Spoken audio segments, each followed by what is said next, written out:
thanks so much for tuning in to another Microsoft Flight Sim live stream. Truly do appreciate you guys. Thank you so much for being here with me on today's Paro approach. Really excited. Can't wait to kick this wonderful live stream off. And now it's up to you guys to come out here, show your support within our community. And once again, thank you so much. It's good to see everyone. Appreciate you guys bringing out the energy today. It's going to be a ton of fun. Really excited. A 3-hour quality live stream. One live stream today. It's going to be a fantastic end to the essentially like first quarter of the week. And we're going to take tomorrow off, and we're going to get back with Thursday in the 787. That's going to be a ton of fun. So thank you so much today. As you guys all know, we're back with the challenging approaches. Essentially, this is the hardest approach you're going to ever be able to witness on the community. So I'm really excited to kick this one off, and hopefully everyone is too. I'm really excited. Mr. Chase is in the house. What's going on? Howdy to you. Appreciate you. Thank you so much for tuning in today, Chase. Let me know, how are you doing, my friend? Oliver's here in the house as well. Mr. Oliver, howdy to you. Let me know how you're doing. Mr. Jacob's here. Howdy, Jacob. Thank you so much, man. How's it going? Mr. Julian's also tuning in today. Hello. Howdy to you, Mr. Julian. Thank you so much for tuning in. Let me know how you're doing as well. And of course, Jake Laws is in the building. What's going on, Jake Laws? Howdy. Appreciate you tuning into the live stream today. Thank you so much, man. So I've done a ton to prepare for today's live stream. A ton. So we posted the nice little community post. We did the announcement, and then of course we set up Track IR. We added a few more songs now to the playlist, and we did an incredible job of creating that thumbnail. And now we're here set up and ready to go. We got freeware scenery today because there is no payware scenery, which I'm completely fine with. We're flying the Bhutan Airlines 320 today. We have GSX ground catering here, getting the aircraft ready for pushback and departure. And now it is up to us as a community to make this an incredible experience for everyone. So let's do it, folks. Mr. 2021, what's going on? Howdy to you. Appreciate you. Thank you so much for being here with us. Thank you so much, Oliver. Howdy. Appreciate you so much for tuning in. Alright, so without further ado, let's focus on the wonderful livery. So the livery that we have in front of us here is quite questionable in my opinion. I wanna know what you guys think down below in the live chat. So here's what I don't understand, and I know it's just like, why are we talking about the livery? Because why not, man? It's gonna be a fun live stream. Let's just talk about flight sim, man. What's in front of us today? So the Bhutan Airlines livery, love the text. It looks really nice, very clean. Can someone let me know down below, what's the symbolism of the fish here? What is this? What does it mean? Is there a purpose for that? I think it's pretty cool. But like, why do they just stop with the yellow? Are they trying to like replicate, I would assume like sunrise and then sunset, and then they just stop? I wish they would fade the yellow into the red. Do you guys agree with me? I think if they faded that yellow on the bottom into the red on the top, I think that'd be really nice. But besides that, that's my only criticism. Speaking about criticism, it's going to be very helpful for you guys to send in your constructive and helpful criticism down below in the live chat. I want you guys to have an opinion today. We're going to be doing a lot of opinion-based topics. Today we're going to be talking a lot about flight sim, what's in front of us, and of course the wonderful approach into Paro. So hopefully you guys are all up to that today. Let me know what you guys are feeling like. What's the mood today? You guys want to jam out to some jazz? You want to go for some pop, some beats? Let me know what you guys want, man. I'm all here for you guys. It's going to be a very nice live stream today. Really excited. And they also did the same thing here with the nose. They just essentially stopped the colors, which doesn't really make a whole lot of sense. But hey, man, it's the livery, right? Tail is looking good, man. Like I said before, once again, what's the symbolism of the fish? Don't really understand that, but someone can tell me down below in the live chat. That would be a ton of help. That would be really nice. Stairs are looking good, right? Love the wonderful Bhutan Airlines text. Once again, looks fabulous. And I think this is the king and queen, I believe, right? Or like the prince and the princess of the royal kingdom of Bhutan. It's a Chinese symbol. Well, of course, 2021. Yeah, I know that. But like, what does it mean? What's the purpose? What does it symbolize? Patty Allen, what's going on? Thanks so much for tuning in. Appreciate you. Howdy. Welcome on board, sir. Let me know how you are feeling today. I'm currently flying the PMDG 739. Sweet, man, from Salt Lake over to Seattle. Fantastic, Mr. Patty Allen, for sure. I'm gonna get the ATM ready. Very nice, Oliver. Sweet. Good day to you once again, 2021. Howdy. Want to see this butter on the first approach? Yeah, we'll make it happen. We'll make it happen. Well, says 2021. Oh, that's actually super nice then. Yeah. Lovely, man. But I like it a lot. We got the ground power unit connected here, which is good because we're gonna hop into the flight deck here momentarily. Let's see here, 2.5 hours out of St. Pete. Gotcha, man. Enjoy it. Yes, there's this Patty Allen. Let's do it, man. Let's go. All right. Enough talking, and now some action. So it's gonna be the departure here out of Paro. We're gonna get the wonderful Sim Toolkit Pro up and running, so you guys get you get all the information on the top of your live screen. Also, another thing that I'm gonna showcase here on the departure out of Paro is a new source, like a new screen, essentially. What I mean by that is, you know how the screen, like Microsoft itself, it's smaller, so we can have all the access, like appearance, like the chat, my webcam, all of our followers, subscribers, donators, top donators, and then like the background above. You know how we have all of that, right? Yeah. Well, upon departure, what I'm gonna do is I'm gonna, of course, not sharing it right now, but what I'm gonna do is I'm gonna play a little scene through OBS that essentially hides all of that excess information, and we're only gonna play like the actual screen of Microsoft, and so you guys are gonna get a better view of the departure. And we're also playing it on the arrival as well. So I'll talk a little bit more in depth about it once we get to that time and that phase in flight, but right now let's set up the aircraft. What we're gonna do now as well is turn down the music just a tad. Just like that, we're gonna go. And I won't judge anything, because it's a recipe to trouble. No, Oliver, it's fine. It's fine. Just time and a place, my friend. I got rid of window mode, says Patty Allen. Sweet, yeah, for sure. Hey, honestly, Oliver, man, this is the live stream where I've changed personally, and now I don't know about the chat, but I'm fine, man. Everybody's gonna have an opinion. It's gonna be opinion-based live stream today. It's gonna be all for the community. We're gonna be making sure that this is fun for everybody. We're gonna involve all of your guys' opinions and all of your helpful and constructive criticism. It's gonna be needed today. It's gonna be needed, Oliver. So let's head into the flight deck. Hopefully you guys like the new me. Woke up with a fantastic attitude, and I hope to continue this throughout the duration of the live stream today.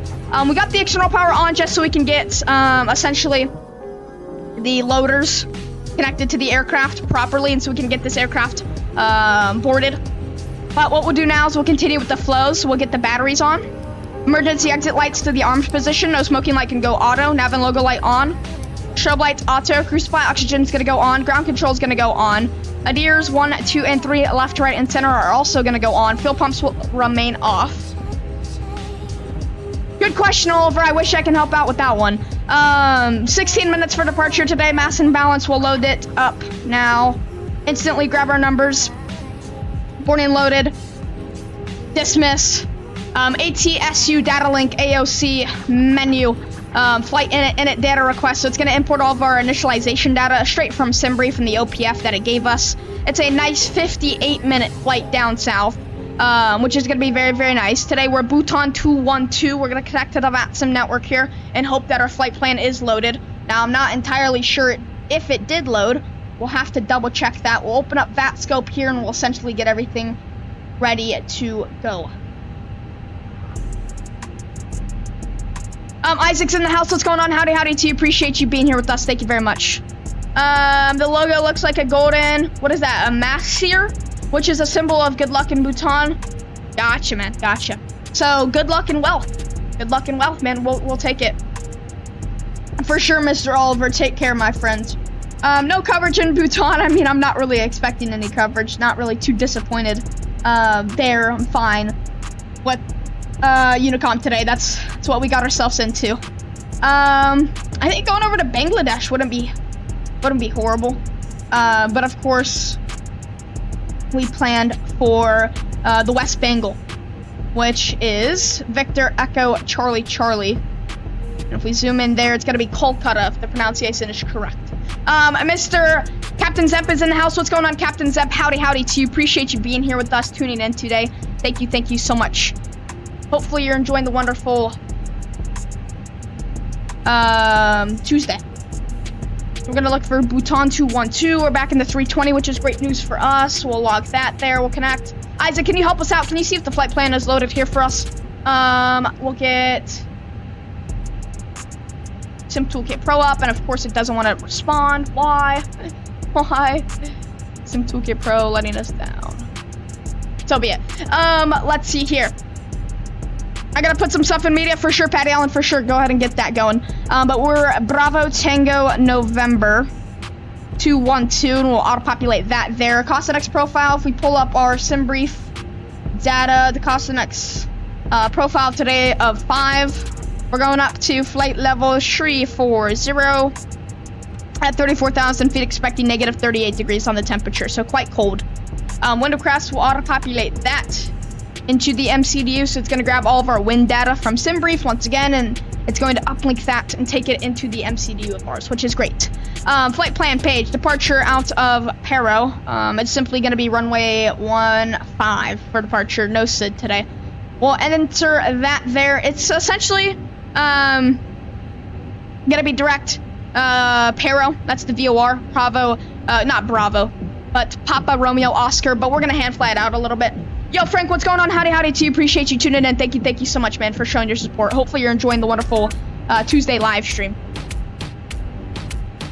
And then what we're going to do now is, with that out of the way, we can get the destination data into Kolkata. So we'll grab the ILS Zulu 19 left approach, the Goda 2 Alpha, arriving star, and approach via the final approach fix. So we'll insert that there. And just like that, we're gonna replace the discontinuity with the Paro VOR, and we're gonna continue the flight plan. Just like that, we should be good to go. We're also gonna replace the discontinuity with the final approach fix there, which I'm fine with. We'll go back to the EFB. We'll go 10 to MCDU there, because we have everything in the EFB, so essentially all those numbers will be transformed over to the MCDU, which means we don't have to do a whole bunch.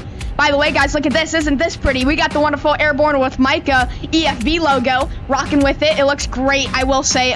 It fits perfectly with the Airbus A320, so hopefully you guys enjoy this. This looks wonderful, if you ask me. So hopefully you guys enjoy the new EFB. I promise you guys it, and I definitely delivered today. We'll synchronize the load sheet, synchronize live weather. We'll grab the calculations. Oh, shoot. So we have to do this manually. Oh, great. So the METAR got updated 8 hours and 14 minutes ago, folks. So I guess we'll just roll with that data. 180 at Niner. Actually, it's variable at 24. we'll go variable at 24, 15 degrees Celsius. Altimeter 1017. Calculate. Okay, so it's not liking that. I don't really know. We can't really do the SEM to NCDU command today on the performance data. We're gonna manually input it, which I'm fine with. Actually, no, it does it on its own. Sweet, great. So a manual toga departure, which is nice because you guys are gonna enjoy the wonderful sounds here. It's also a high elevation departure, so that's a threat that we'll put into consideration today. But we want to make sure we're good on the climb out. And what are we going up to? 34,000 feet again, I think that's what it is. Isaac, sounds good. Yep, we'll make sure to get 1,000 in the box, I believe it is, right? Yeah, I think we'll get 1,000 in the box. Sweet. Glad the flight plan's good. Wind shear prediction auto, honor reporting, TARA all identify, and we'll make sure to get 1,000 sets. Boom. Alrighty, we are good to go. 22.8 active frequency, that's set. We're gonna go there. We're gonna get the fuel pumps off. We're gonna get the APU master start valve to the open start position. We're gonna get the beacon light on, seatbelt signs on, ignition start 1, 2, and 3. We'll throw in the APU. And just like that, we are good to go. We're gonna start that spool up. We're gonna go to the maintenance page. Nope, that's not what it is. We want config page, failures, manual, navigation tab, and we're gonna auto align that IRS so we can get on out of here even quicker than planned or scheduled, right? So I just bought the Fenix. How do I get GSX integrated in calibration? Yeah, for sure. So Captain Zemp, GSX automatically configures with the Fenix. So you're completely good to go there. You can also go to phoenix.com and they'll have a bunch of forums that you can read off of for Block 2 questions. But the configuration is pretty easy. MCDU menu, config, right here, controls configuration, and you're simply going to start the calibration process. And there's a video on YouTube about it. Unfortunately, I won't be able to help you out today on today's live stream. Maybe if you want to, we can have a talk about it tomorrow. But for right now, I have to get going. APU's coming alive, which is good for us. And we can hear it start to spool. So 1016 on the QNH. I literally had an auto QNH there. If you guys know that command, it's a simply, if you guys know that command through Osobo or Microsoft, I should say, it's more or less Microsoft. Flight Sim 2020, all you have to do is press B on your computer and it auto tunes the altimeter or the local QNH setting. And so that's what we did there. So it gives us 1016, which essentially we have to do today just so I'm making appropriate traffic calls and we're coordinating with the other pilots on the frequency. AP bleed's gonna come on, window heats are gonna go auto. Thermal power is off. What we're gonna do now is prepare for pushback and departure, which is good. She's given us the bypass pin. She's essentially floating right now. Isn't that pretty cool? She's floating. Indeed, great hot weather today, says Frank. Yeah, gotcha, man. Gotcha. Yeah, it's actually fine for us outside today, thankfully. But hopefully it cools down for you, unless you like the warm weather. But yeah, once again, Pilot Isaac, thank you so much for the update, sir. Appreciate you. Departure checks completed. Bypass pin inserted, which is great for us. Love the realism, the immersion with GSX. As you guys know, it's not anything new. It's not like they just had a brand new update, but just the accents, the immersion, the liveries, like it looks really, really realistic, and I like that a lot about GSX, and hopefully you guys do too. So we're pretty much good to go now. We don't really have to mess with anything. Everything's imported into the MCDU. All of our performance data and calculations are also imported into the wonderful MCDU straight from the EFB. Now we're just getting ready for pushback and departure, which is good for me. We're gonna turn up the Microsoft sounds. We're gonna go ahead and get the pause screen open real quick, folks, because I have to do something. Gotta get my audio mixer open. And we'll go back to the live screen so you guys get to see me and the wonderful chat, those around you, and then the Microsoft Flight Simulator as well. We'll go back in external view. We'll watch them get everything hooked up to the aircraft here, which is good for me. And we're almost on out of here, which is good news for all of us. For those who are joining us today, thank you. It's going to be a very nice flight, I will say. But I highly suggest for those who are planning on joining us, join us, because the approach into Paro is going to be a lot of fun. And imagine we get like 5 of you guys to join us from Calcutta to Paro, like from the return. Sorry. Imagine we get like a bunch of you guys from Calcutta to join us on the flight or return flight back to Paro. And we get to do some plane spotting too. I think that would be pretty cool. So if you guys are planning on joining us, please do. That would be pretty nice. I saw 738 out of Brummy today at football training. Gotcha. Very, very nice, Jake Claus. That's really, really nice. Yeah, I got you, man. That's completely fine. I did the update. I'm so happy I don't have the pink texture anymore. Sweet. That's very, very nice. Yeah. Super, super nice. Well, now you get to have proper GSX running for you, which is actually really, really nice, and I hope you enjoy that. Phoenix page, ground services. We're going to make sure everything's good to go there. So essentially what I think is they're going to want us to choose our pushback, which is correct. We're going to simply choose the pushback, and it's going to be straight back pushback. Yeah. Straight pushback. Okay, can someone help us out? What's the difference between straight pull and straight push? There's a straight pull pushback and there's a straight pushback. What's the difference? I don't know. We'll just go for the option that I'm most familiar with, which is the straight pushback procedure. All right, release park and brake is the command they're giving us today, which is fine. We're going to turn down the music just a little bit there. Of course, enough to where you can still hear it, but you can also enjoy the wonderful CFM engine start. So enjoy pushback procedure now, folks. Mode sector switch is going ignition start. Parking brakes to the released position.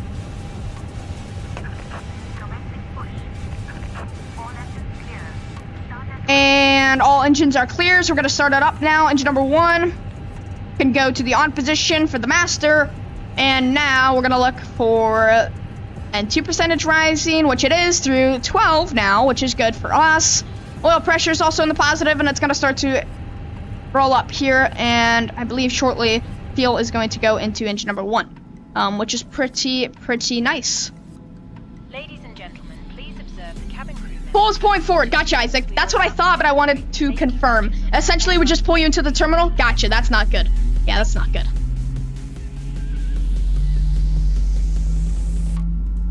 Alright, pretty simple pushback here. We're gonna stop the pushback here. Oh, GSX. Gentlemen, welcome aboard our Airbus A320. GSX, please. Its signs and crew instructions, including the GSX, please. procedures. Abort push. Safety card found in your seat. Ooh, that was close. Oh my gosh. A pretty simple pushback turned into a pretty hectic pushback real quick. Let's see. Alrighty, not horrible, not horrible. If GSX would have just listened to us, that would have been nice. Because the one of Microsoft Store is buggy. Oh, what? To be honest, I might get Microsoft on Steam and then re-download and rebuy my stuff. Yeah, I highly suggest that before you go any more into debt. When you start purchasing stuff that you can't use off the Microsoft Steam, not Steam Edition, but yes, no, not Steam Edition, sorry. No, before you continue to get yourself in debt and you purchase stuff off of the Microsoft Store, and then on top of that, you can't use the stuff that you purchase. Yeah, I highly suggest you get Microsoft from Steam. If that makes a little sense to you. I know I'm a little confusing. But essentially what I mean off of that is like, instead of continuing to purchase stuff that you can't use off of Microsoft Store, yeah, get your add-ons from third-party websites. And on top of that, get Microsoft from Steam.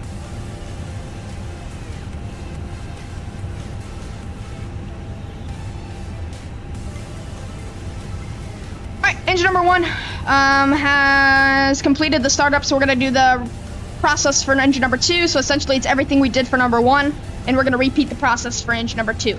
So master 2 is going to go on, confirming that the mode selector switch is still ignition start. We're going to look for N2 percentage, which it is rising through now 12. Oil pressure is going to come alive in the positives here momentarily, and the fuel will slowly but surely get introduced into the number 2 engine. We're going to get the engine view set up here so you guys can audibly hear the spool of engine number 2 now. Like the 738 was fine, and now it's even buggy. Wow, man. So the 7.3 was fine, but even that is buggy for you. So I guess, yeah, I like I said, recommend getting it off of Steam Edition, or not Steam Edition. What is Microsoft Steam Edition? Isn't that just FSX? But why do people call it Steam Edition? That doesn't make a whole lot of sense. But yeah, I highly recommend you getting Microsoft off of Steam, purchase it off of Steam, download it from Steam, and then get your add-ons in addition to the flight sim off of third-party websites, and you'll be good to go. You shouldn't have any bugs. EP bleed's gonna go off, master start's gonna go closed, taxi light's gonna come on. We're gonna set flaps 2 for departure. We're gonna get normal mode, and we're gonna arm the auto brakes. We're gonna set we're gonna get the auto brake set to max, and we're gonna arm the speed brakes, or spoilers, some may say. Let me know what you guys think. What is it? Is it auto brakes? Not auto brakes. Is it spoilers or speed brakes? Let me know. Is it spoilers or speed brakes down below in the live chat? Look at this, bro. We just got the whole can of like apple juice. Family went to the store today, and we got a whole new like jug of apple juice, which I love apple juice.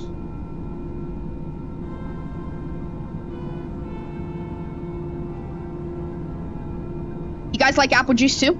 Should we get an apple juice emoji? Virtuality, what's going on? Thanks so much for tuning in. Appreciate you. High elevation landing. You're right. Yes, high altitude landing. 100%. Yeah, for sure. And now we have to restart. Actually, no, we don't need to do that. Sweet. All right, let me get Flight Radar 24 on here. So 1 second, folks. Stand by 1 second. I gotta get the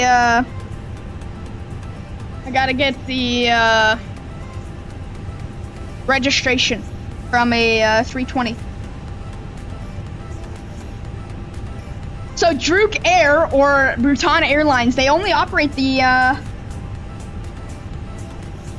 319s. Anybody know why they only operate the 319s besides the fact that they're more mobile and I'm sure they stop quicker?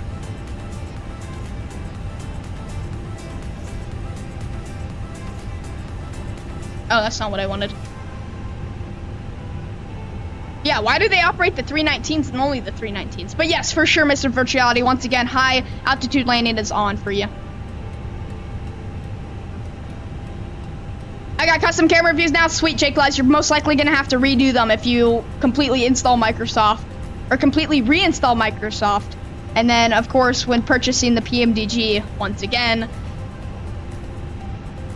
you're going to redo the camera views for that particular aircraft. I would say speed brakes, yeah. Speed brakes, ground spoilers, whatever. Yo, what's going on, Lightspeed? Howdy, howdy. I'm still alive. Sounds good. Mr. Lightspeed, that's great news, man. That's great news. All right, chrono's going to go on. We're going to get the clock started. And now we're going to do essentially the before takeoff checklist. It's pretty simple before takeoff checklist. So flaps 2 set to for departure. Ground spoilers or speed brakes are armed. Auto brakes are set to the max position.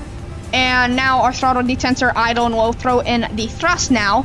We're going to completely turn off the music today after this song comes to an end, which is soon going to be stopped and soon is coming to an end for you guys. And we're going to start that right-hand turn and taxi it over to runway 15 today, and we'll make our traffic call that we're taxiing it over to runway 15.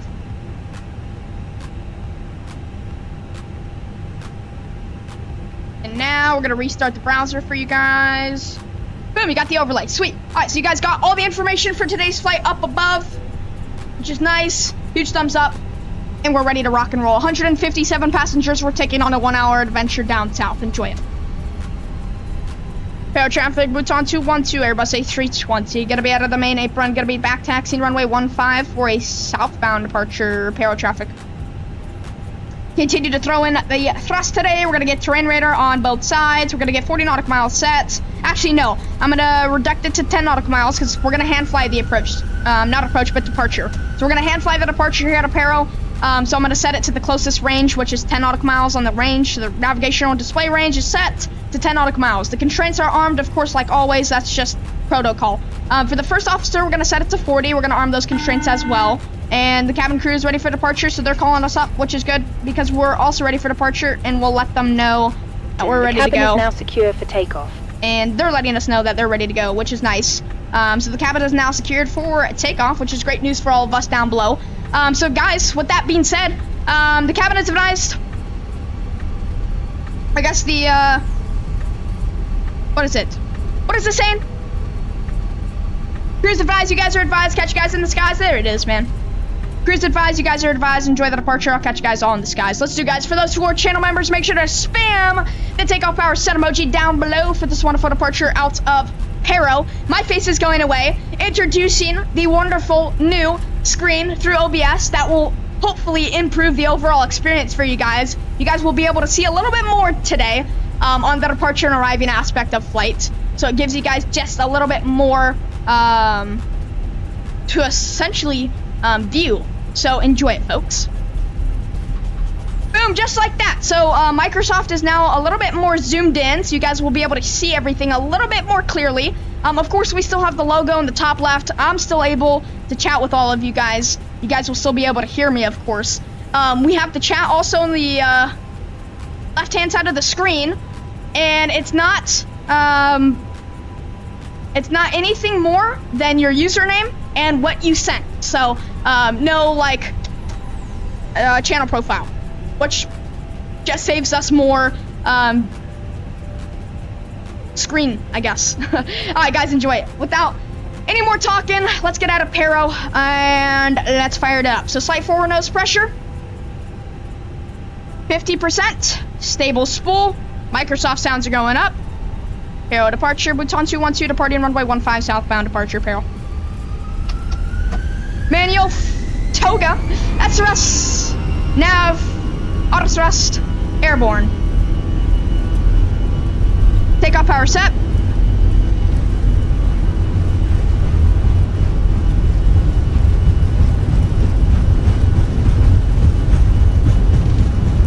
200 knots, cross check, stabilize on the side stick, continue the departure. Approaching V1, slight back pressure on the side stick, rotation. And we're airborne, folks. With that being said, pause the rate of climb, gear coming up. Slim right hand turn. Hard left bank. And we're over exaggerating these turns. We are following the river down below. And that's gonna help a ton. And it's gonna keep us safe.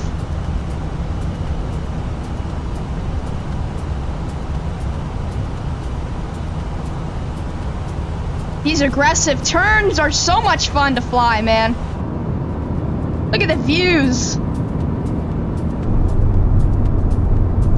So we're a little left of the river, and that causes us to just get a little bit closer to the mountain. So that's not what we want. We're gonna continue that aggressive bank to the right. We get back on profile. We'll go lever climb.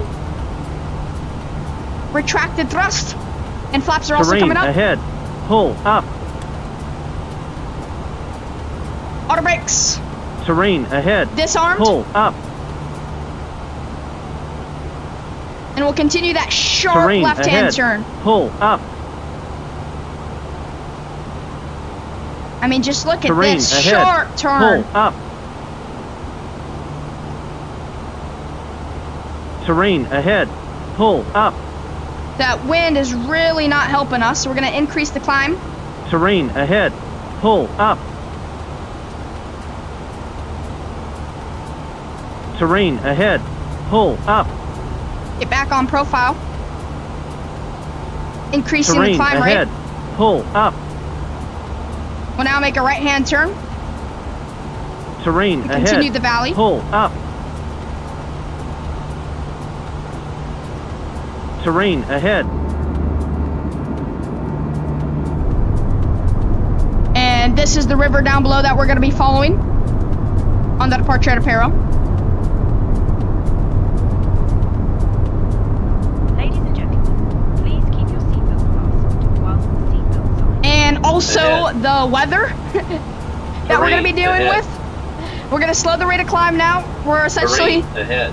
peeking out of the clouds. Terrain ahead. And Terrain we're going to start to ahead. level off to increase the airspeed.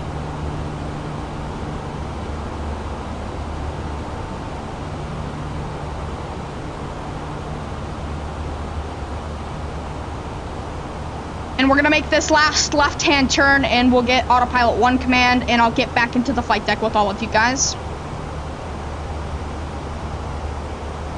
Aero traffic, Bhutan 212, 2000, continuing climb 340, direct, we'll go, aero traffic. Last left-hand turn, autopilot 1 command. And we'll get the live screen back in here. Boom, we're back. Hello, folks. Hopefully you guys enjoyed that departure out of Paro. Of course, I had no time to focus on the chat there, so I'll do that now. But that was pretty insane, man. I know it was just so short.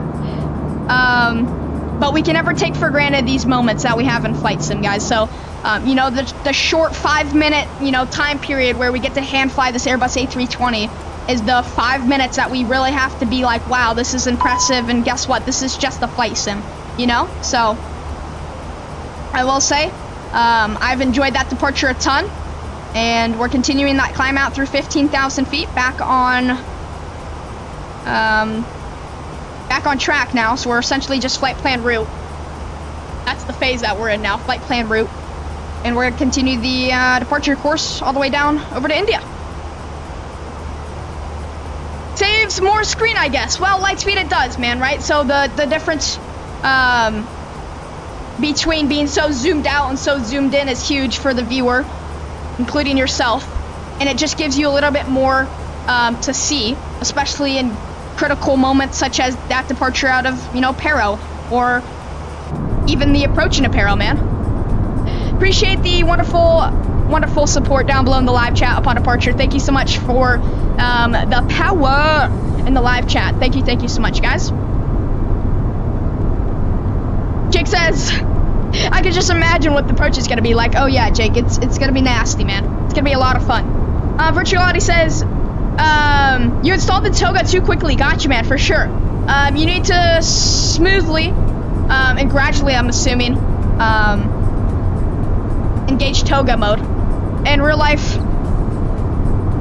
let me hide that real quick. I don't know why we're getting Norton on screen, but hey, it's keeping us safe. In real life, you would have had gotten a burp CFM. If the runway is small, like Paro, turn the engines to 60% on the brakes. Gotcha. So essentially, it would be a I forgot what it's called. There's a certain word for that, or a term in aviation. It's a static takeoff procedure at a Paro. For sure, man. Hey, I appreciate the feedback. Thank you very much. For sure. Next time on the departure, you'll definitely have to check it out, and hopefully we're a little bit more realistic when it comes to installing toga, I guess, right? Or just getting toga mode activated. Unfortunately, Patty Allen, no, until we're at cruise, we won't be able to check out Discord. Thank you, Mr. Jake Laws, but I really was just playing hype plane there just so I can get Norton out of the way. I'm about to start my descent, says Patty Allen. For sure, man. Enjoy it. Yeah, have a fun approach into Seattle, my friend. Yeah, the approach is going to be pretty crazy, man. But thank you so much for the support, guys. Like I said in the beginning of the live stream, it's all up to you guys. We're bringing the energy out. We're having some fun. We're flying in the Himalayas. One of the most remote airports in the world, but also the challenging approach, the most challenging approach you can get out of this channel. So hopefully you guys enjoy. I had a static takeoff procedure today. There you go, Lightspeed. Norton, I know, right? Lightspeed, tell me about it, bro. Oh, great. We'll get the landing lights off. Runway turn-offs can come off as well. Oh my gosh, Micah, you're such a bad pilot. Never got the landing lights on, but who cares, right? Nobody's flying out of Paro today. We didn't blind. Let's just say we try not to blind the wonderful family of Bhutan, because I'm assuming the population of Bhutan is most likely 5, but of course I know it's much greater than that. And speaking of which, can someone down below in the live chat let us know what's the population of the Kingdom of Bhutan? How many people live in the Kingdom of Bhutan? Not Bhutan, but Bhutan, if I'm pronouncing that right, which I believe I am. What's the population of Bhutan? It's a great place. It's very remote. It's directly in the middle of the Himalayas. But I enjoyed it. I enjoyed it a lot. We'll get the music back up in here for you guys.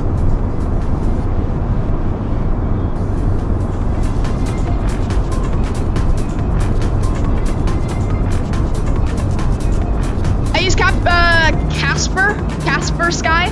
It doesn't give me pop-ups. Gotcha, Lightspeed. Yeah, I mean that's clutch. Population of Bhutan is oh my gosh. Oh.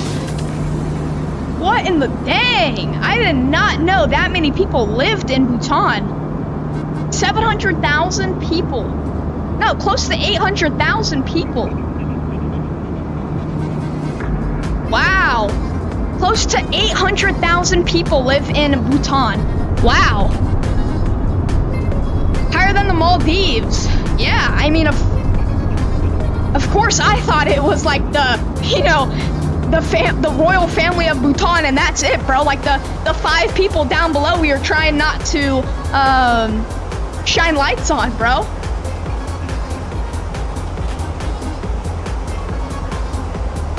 Why can't you install it right away in Toga mode? Everything is very easy. The engines suck in air, imagine. What speed process will begin very fast to transfer Toga? The engines will not withstand at best, minus blades at worst. An engine failure. Gotcha. Yeah, no, I see that. That's fair. Yeah, I was like, what is the population? And just like that, you guys are on it down below in the live chat. And I was like, dang, bro. Oh, shoot. Close to 800,000 people. That's incredible. Gotcha, Patty Allen, for sure. Yeah, no, I appreciate all of you guys coming out today. I mean, truly do. Thank you so much, man. Hopefully you guys do enjoy this environment. I mean, this has just been a great live stream today. hanging out with each other, having some fun. We're changing it up a little bit, man. It's all about the mindset. It's all about the mindset, in my opinion. You know, we come in with a good attitude. We put down 3 hours of straight good effort, hard work. We do a bunch to prepare for the live stream. We make the live stream happen. We're out here. We're making it a quality, fun, enjoyable day for everyone. So I appreciate that out of you guys so much. And so thank you. I thank you guys a ton. Lucky to have each other, man, for sure. Oh no, that's not what I wanted. But anyways, we'll talk about it now that I accidentally clicked the departure and arriving screen. So, like I said, this screen is gonna help you, the viewer, enjoy the wonderful views of Flight Sim a little bit more. So before, the screen was zoomed out a ton where you couldn't really see in depth what we're looking at, in my point of view as a captain, as a pilot. So now you guys will be able to have a better understanding of what I see when I'm flying the wonderful aircraft, which today is luckily the 7, not the 7, but the Airbus A320. I don't know why a 7 came to mind, but the wonderful Airbus A320 today. So it just, I think, enhances the overall experience. It's just one more thing that we added to the community, and I think it just helps everyone have a better understanding of what I see as a pilot when flying virtual aircraft in Microsoft Flight Sim. But again, this is a simulator. And already the minimum. What is that? Subtities? I don't know what that is. Or the maximum. The maximum subtalis, I think, of a real 320. So the best you can do. Also, I started at 14. In the distant FSX. There you go, man. Yeah, that's really cool that we got to have you, or we get to have you in the community, and that's really cool. And it amazes me that we have that in common, that we both started around 14. Of course, me, I started Flight Sim when I was 7, but I took it seriously in 20. I think it was late 2022, early 2023. So yeah, when I was 13 years old. And I think that's really cool, man. But for sure, FSX hopefully treated you well. I'm assuming it treated you well enough to at least be in other, you know, content creators and be in other channels that involve Flight Sim. So I appreciate you tuning in today. Descending to 18,000 feet. Yeah, for sure, Patty Allen, for sure, man. Enjoy that. Let me know how it goes. And then, like I said, now that we're at least approaching cruise through 29,000, we'll be able to check out Discord here. And I'm sure you'll, if you haven't already, sent us some beautiful shots, man. Details, welcome to the UK. I got you, man, for sure. So essentially, but again, this is a simulator, but the maximum details of the Airbus A320 are involved in the simulator. So do the best as you can. I also started at 14 in the distant FSX. Gotcha, man, for sure, yeah. But once again, thanks so much. That's really cool that we were able to start Flight Sim right around the same age, and you're passing your knowledge down to me, which is incredible, and I thank you for that. And hopefully you enjoy, man. Hopefully you enjoy the live stream, the content, and the community, man, for sure. I used to play flight gear on my old PC when I was 7 or 8. Yeah, sweet, Patty Allen. So I started X-Plane 11 when I was around 9 years old, 9, 10. I flew the Examiner Research 7-3, which I thought it was just the best aircraft in the world, but it's not. And I also flew Coronado not C, but Cessna. So yeah, C-150. I flew the wonderful Cessna 150, which was very nice. And I got that product off of Coronado, which is great. And I think I got like a $20 like gift card, I think, by one of my family members, and I spent that on X-Plane, which actually I wasn't too disappointed in the Coronado Cessna aircraft that I purchased. It actually was very nice, if you do ask me. And I think I might still have it in my virtual hangar if I go back to X-Plane, but who knows. It was a great aircraft. It had a nice EFB, nice flight model. It was a ton of fun to fly, I will say. So I got about now 45 minutes left in the flight. Super simple, super easy departure out of Paro, besides the fact that I was stressing there just due to the terrain. But besides that, everything went smoothly. We were just rocking back and forth, man. But it was fun. It was a lot of fun. What an experience, too. So glad I was able to do that departure out of Paro. And I am really, really happy on how I planned this live stream, because we'll be able to go back to Paro at the end of the live stream. Looking for a nice 3-hour live stream today. Maybe a little bit more, maybe a little bit less, but it's going to be a nice, fun live stream. Hopefully, it involves all of you guys helping me out as I help you guys out a ton. Hopefully you guys can share the wealth. And essentially, a community isn't anything without the viewers, so thank you so much for tuning in today. I appreciate you guys. But, of course, hopefully, we get a bunch of likings out of you guys into Paro today, as it is, of course, the hardest approach you're going to see on the community. We have track AR camera software, which is going to help a ton, and then with the help of our community, the support that we're going to get today, I'm really, really looking forward to it. And you guys are going to help me out you're going to help me out a ton when flying the Paro approach. Mr. Virtuality coming back in with the don't forget to turn off high altitude, otherwise when landing the flight attendant simply won't be able to open the doors. Gotcha, yeah, for sure. Thanks so much for the friendly reminder. So I got a question here. What does high altitude landing do? What's that mode and what's the purpose besides, of course, the pressurization, I believe? But what is this in a little bit more detail? I added some stuff to media for sure, Patty Allen, so we'll check it out right about now. We're continuing that climb. We're 332, now climbing 34, and we'll be in Discord in about 5 more minutes, Mr. Patty Allen.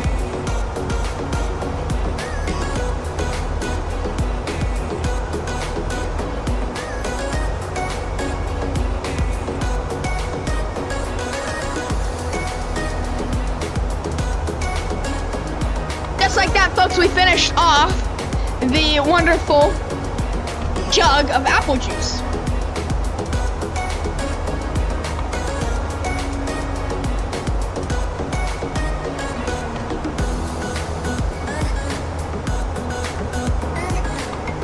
So you engage it when you're above 7,000 feet or going in and out of an airport with the elevation of 7,000 plus. Gotcha, for sure.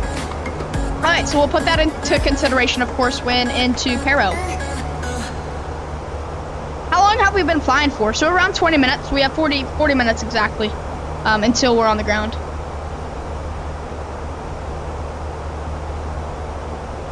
It determines the pressure altitude at which oxygen mask deploy. Oh, okay, Isaac. Appreciate you. Thank you. William, howdy. Thanks so much for tuning in. Appreciate the suggestion for sure. 777 operations coming your way. A Korean 777 flight, maybe. We'll have to see what we have planned. But for right now, I know a 777 flight is coming your way soon. Don't know when, but we'll most likely have 777 operations going for us Monday, I think. I think we'll do a 777 flight Monday. And then Tuesday... Actually, you know what? 777 into Kai-Tak? Or should we hop back in the 7-4 for Kai-Tak? Because I want to go back to Kai-Tak, and if we're gonna go back to Kai-Tak, it's gonna be Tuesday. Unless I have Wednesday off too. I don't know. I don't know if I have Wednesday off. I'd have to see. But I know I have Tuesday off. Wednesday's a maybe. I think we want to go back to Kai-Tak Tuesday, which I'm fine with, and I like that. But I want to know, should we do it in the 7-4 or the 777? I'll probably make a poll for you guys. If you land without high altitude on at a certain altitude, assuming that 7,000, assuming that the 7,000 term that you sent in live chat is the good altitude that you're talking about or referencing there. So let's go ahead and read it one more time. So if you land at a high altitude, or correction, if you land or most likely departing, like if you land or depart without the high elevation mode on at an altitude above 7,000 feet, the Airbus A320 will automatically deploy oxygen masks. Passengers will not like it. They won't like it at all. No. So we will turn that off, of course, and turn it back on the approach into Paro. Winds in Seattle. 200 at 29, gusting 12. Okay. Hold up. Patty Allen. Okay, so winds 200 at 29er, gusting 12. Or is it 200 at 12, gusting 29er? Or are you telling us that there's a 12 knot gust of wind? Is that the variable? Like the 12 knot wind? The gust of wind? So you have 12 knots of gusts? Because usually it'd be 200 at 12, gusting 29er, which the lower valued number would go in the middle. Because that's like the average. So you'd go winds 200 at 12, gusting 29er. But I guess it's 200, so stable at around 30 knots. That's like the average. And then it's a 12 knot gust from 30 knots. That's pretty impressive, man. Hopefully you enjoyed the landing. But I didn't know Seattle was so windy, man. Jeez. Paro is a very dangerous airport. Not only because of the location, because of the altitude. Bhutan Air has more than 3 popcorn bags for each flight. Oh, I understand. Yeah, no, I put that into consideration. We talked about that on the departure out of Paro. The elevation, yeah, for sure.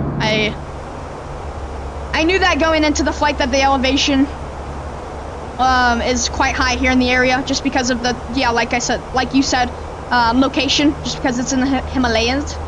But it also is nice to have the new Block 2 update because it's more realistic, because I think they did an update on the flight model as well, and I think it's just improving realism. So I think altitude does have a hit on performance when it comes to the Fenix Airbus A320. Not computer performance like Microsoft performance, but the actual way the aircraft handles, stops, take off, like the way the aircraft maneuvers, essentially. So it's pretty good. Yeah, that's what I thought, Isaac. That's what got me concerned almost. Yeah, I was like, that doesn't really seem possible. Oh yeah, we're gonna need that weather command, bro. And we got contacted by I don't know. Who is this guy? Not a pilot, it's a controller, but I want to know who. Who is he? Who do we... DACA control. Oh, great. So I'm like the one aircraft in his airspace. Oh, this is just lovely, isn't it? Exactly what I wanted. Oh, it's essentially Bangladesh, and we'll be with him for the next 2 minutes, bro.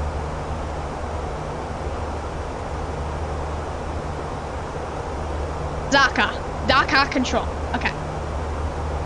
Dhaka control, very good evening. Bhutan 212, flight level 340.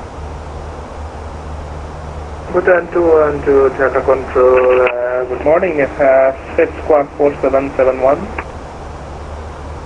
And we got the last 2 digits. Can we get the squawk again for Bhutan 212? This is getting tough. 4771.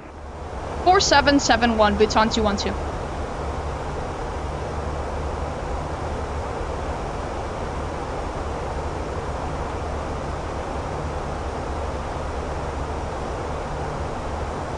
Or 771 in the box. Bhutan 212, Dhaka control. You are identified level 340. Report ready for descent. 340, and we'll call you back for descent. Bhutan 212. This guy's okay. I actually like it because I can hear him better. He's loud though. He's loud. So we'll turn him down just a tad bit through the pilot client. I don't want to hurt your guys' ears. I got Metar from VATScope. There you go. But VATScope, I promise you, because as a VATScope user, I love VATScope. It doesn't. I don't think it gives you the METAR of each airport unless you have like the premium mode of VATScope. And even that most likely doesn't give you a false METAR reporting. Especially because, yeah, like Isaac said, it has to be 12 knots gusting 29er. It can't be 29er gusting 12.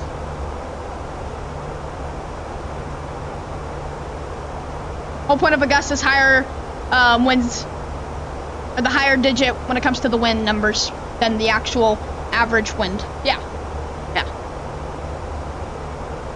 Yeah, for sure, man. I got you with media, so we'll be right back. We'll play the pause screen for literally 30 seconds. Just give me 1 second to get everything situated when it comes to Discord, and just like that, we're back in the flight deck suite.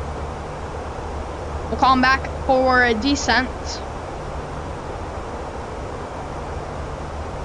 Yeah, there you go. So METAR, Seattle. 20012 gusting 29er. Much better. Much better. So yeah, it was 200, so a 12 knot wind component with 29 knot gust. Boom, bada bang.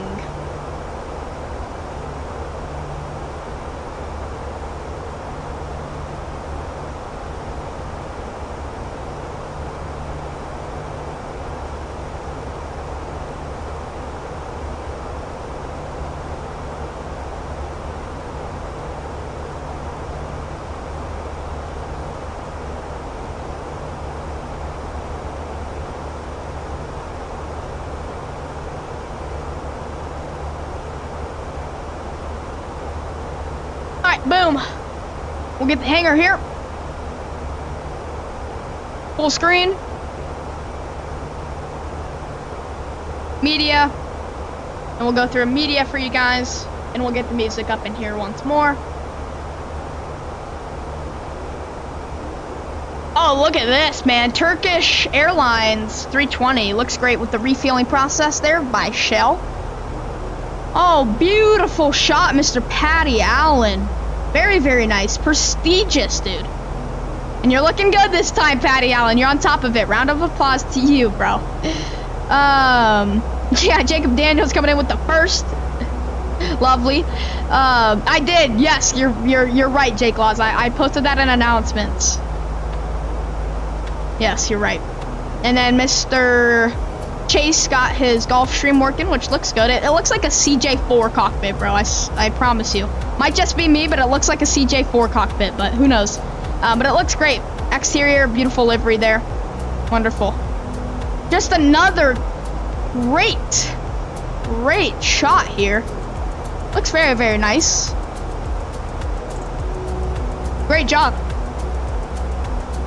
with your shots, man. Looks really, really nice.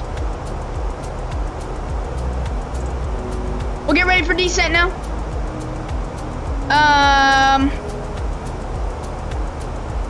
Clouds at 2,000 feet around a 4-knot crosswind. Gotcha.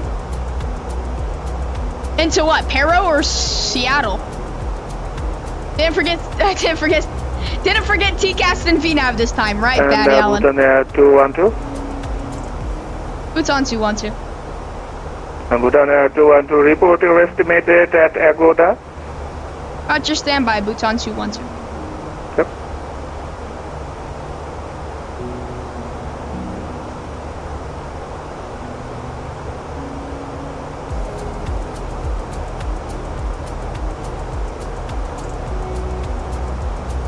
Estimated Aguta 0758 for Bhutan 212. Confirm, sir, 0758. Affirmative. Sir, it's pretty sure that current Zulu time is 2000, sir. Roger, okay, it's UTC for Bhutan 212. And never mind, just report the miles till reaching Agoda. Roger, say it again for Bhutan 212. Report the miles, nautical miles till Agoda. Roger, standby, Bhutan 212. Alrighty.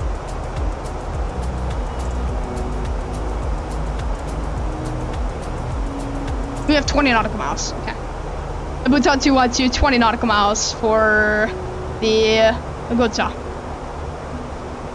Bhutan 212, that is copied, report 5 miles inbound.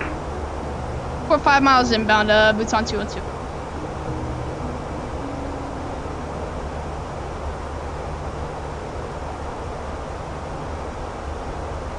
You're not in real time, so you can't give them accurate time reading. Gotcha. Wait. So Isaac, if we would go real time within the sim, hold up, I gotta test this real quick. Trial and error.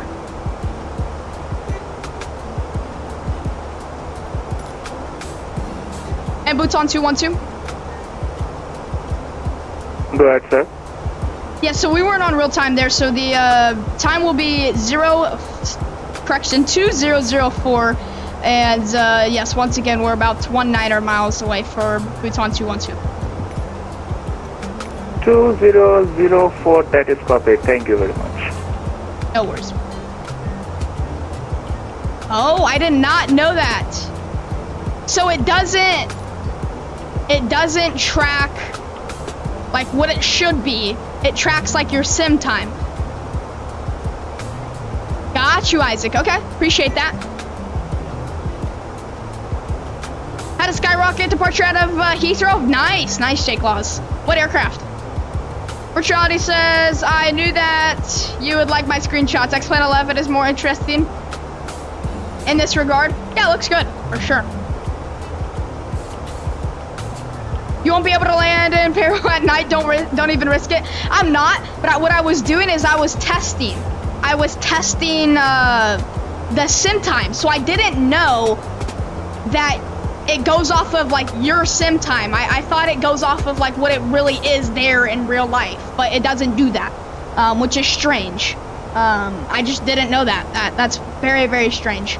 Weird, actually, but it's realistic, and so that's what we always go for. 3 minutes meets our update, which is great for us. So we'll get the up-to-date information going. It's QNH 1011 in the Kolkata area. Temperature, it's 27 degrees Celsius. Quite warm, which is good for us. 230 at 6. Flight level 40 on the transition level, so we'll note that we have a low transition level. Flaps full config, and then the radio minimums will be set to 300. Actually, sorry, yeah, radio minimum set 300. And just like that, we're gonna go. Radio navigation page, we'll go ahead and get 187 set for the final approach course. Both sides cross-checked. Just like that, we are good to go. So he said... And Bhutan 212 ready for descent now. Bhutan 212, descent level 170, and you are leaving my airspace. No further ATC available. Monitoring command 2.8. Good morning. 170 and leaving the airspace 22.8. Thank you very much. Good morning to you as well. Bhutan 212. Okay.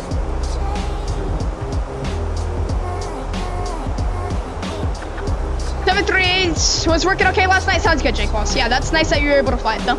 But yeah, no, we would not be able to fly anywhere near Paro, let alone in the Bhutan, the kingdom of Bhutan itself.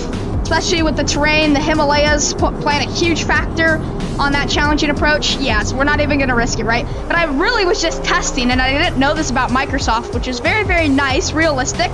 Just strange, and it's different for me. I didn't know it actually tracks your sim time. So UTC time, it gives you the sim time. It doesn't give you like what the actual time should be there in real life. So for instance, it would give us the appropriate time, but it's just not, because we're not on real sim time. So yeah, I don't know, strange, very, very strange. I guess he said good morning, right? Yeah, he said good morning. So what time is it for them right now? Bro, he said good morning. It's 1:38. Essentially, yeah, that is so true. Good morning. Wow, so it's 1 o'clock in the morning for them right now. I see, I see.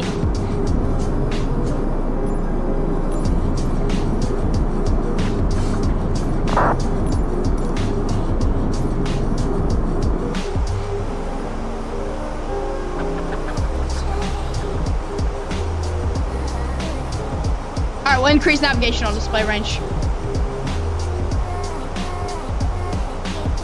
Yeah, I did not know that. Huh. Hey man, you learn something every day with this community.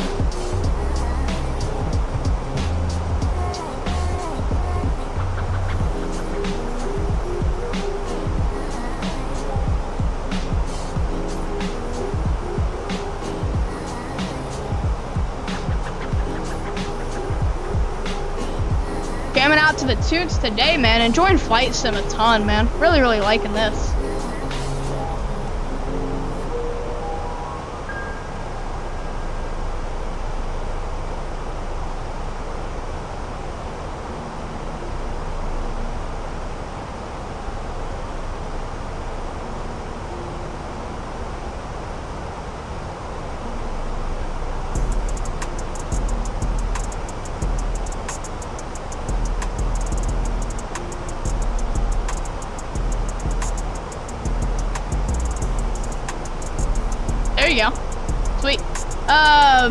Jake Laws, what livery? Were you flying like British Airways? Were you flying like the EasyJet one too? Didn't you show us like the EasyJet 73? Was that you or Oliver? Who was it that showed us the EasyJet 737-800? I think it was Jake Laws, if I'm not mistaken. Were you flying the EasyJet 738 or were you flying British Airways? Like the retro livery, British Airways 738, like the retro, or what airline were you flying? TUI Fly 738.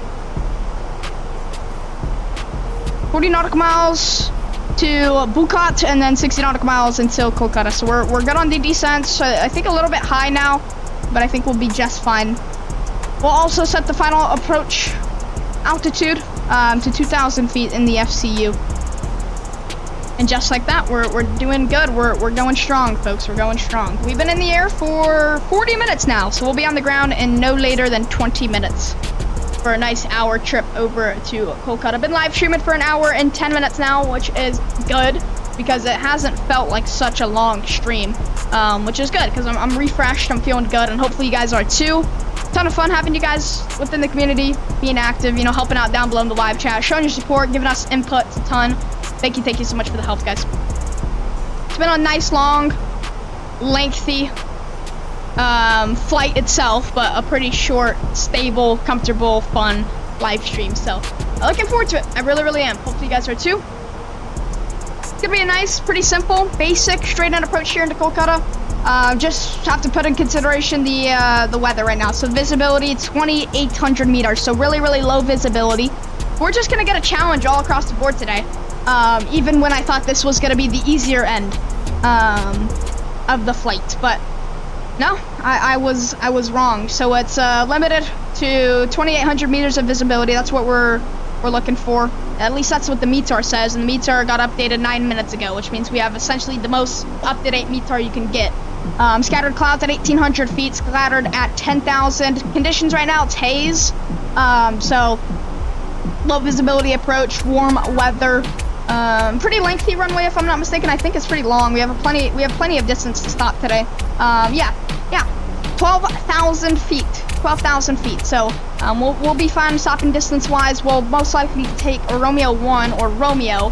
And with the addition of the new and improved like departure and arriving cam, for those who are still with me today, I have something to show you guys. I think it's really cool. I think it's a huge addition that we're gonna start implementing more into the flight sim, or at least live streams, I should say. But look at this right here, guys. So we have an iPad. We have an iPad background, and it shows you guys Navigraph. So it essentially shows you exactly what I'm looking at as well, which I think is pretty cool. Oh, the iPad's intervening with the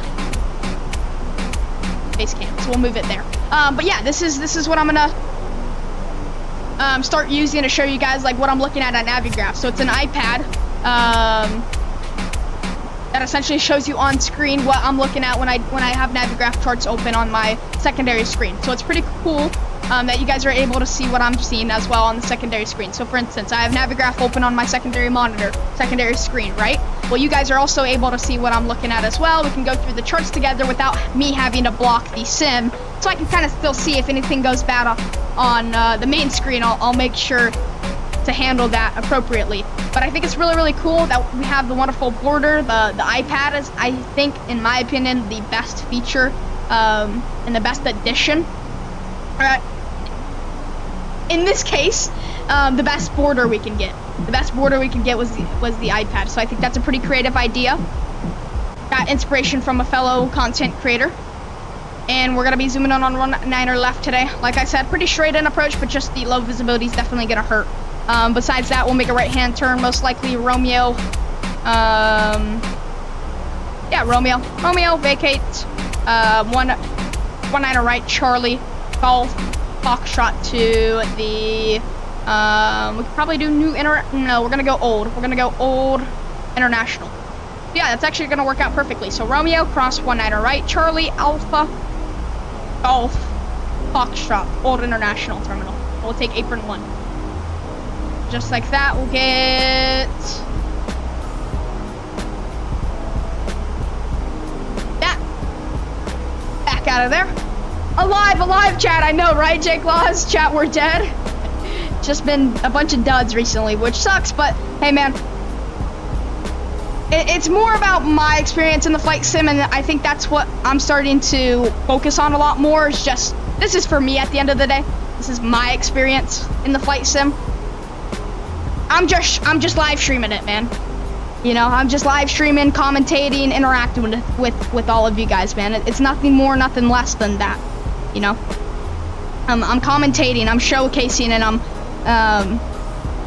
live streaming my journey to becoming a real life pilot one day, and now a virtual pilot within Microsoft Flight Sim. So that's all it is, man. That's all it is. Either the chat is so hyped or the chat is so dead. I don't mind. Here to do my thing, and I'm keeping the energy high, man. Yeah, but for sure, let's get a hype plane going. Mr. Sky Star coming in with the Airborne membership. Thank you so much to you and your contributes to the channel. Thank you so much, Mr. Sky Star, for the membership. Let's get some W's in the chat. Let's get the thank you emojis for Mr. Sky Star going for those who are memberships and part of the community. Thank you so much, Sky Star. Truly do appreciate you. And that's one way to turn around the live stream. Thank you so much. Appreciate you. Oh man, thank you so much. W's in the chat, says Jake Loss. Let's go, alive it up. Yep, for sure, we're alive now. Jake Loss, thanks so much for the wonderful announcement. Appreciate you. Thank you so much for this wonderful membership, Mr. Sky Star. Thank you so much, man. Truly do appreciate you. You help a ton, man. You really do get the energy flowing in here, so thank you so much. We're gonna get the landing lights on, and we're gonna continue that descent now. I think we're still just a little bit high on the approach, but I don't think it's gonna hurt too much. Copied the wrong thing. No worries, Jake Laws. No worries, man. Not a problem at all. How's TikTok? How's the TikTok going, man? Have you posted anything on the TikTok?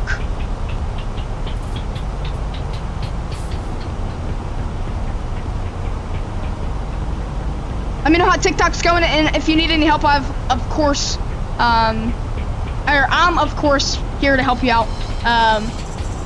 I've tried posting stuff. It's not working. Okay, we'll talk about it after the stream. You should have like text me then. It's fine though. We're 25 nautical miles away from the field now, through 15,000 feet, 2,700 feet on the descent rate, so we're doing just fine here. I'm gonna re-download my videos and then try. Sounds good, Jake Loss. Yeah, I'm here. The community's here. If you need any help, just talk to one of us that, you know, have experience. Sky Star says, I'm so excited, man. We appreciate you. Thank you so much, man. Stacking you up for sure. We appreciate you. Thank you so much to your contributes, man. It's people like you that are gonna make this community very, very strong one day. So thank you so much, Sky Star. Auto brake slow. And that's another thing to talk about, man.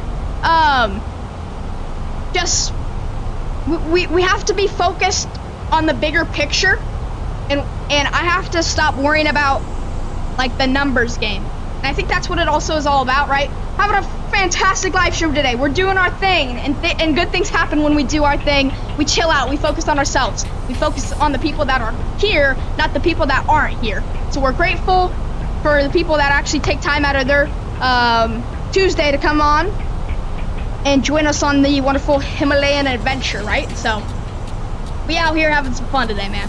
I think that's what it's all about. Sharing our progress, our flight sim experience with all of you guys, in hopes that you enjoy the content like Sky Star is, and Jake Laws is, and 2021 is, and all these other people like Oliver and Lightspeed.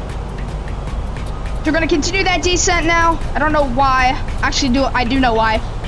We're gonna get flaps 1 in here. We're gonna keep the speed brakes deployed for now. That's gonna help us descent into Kolkata.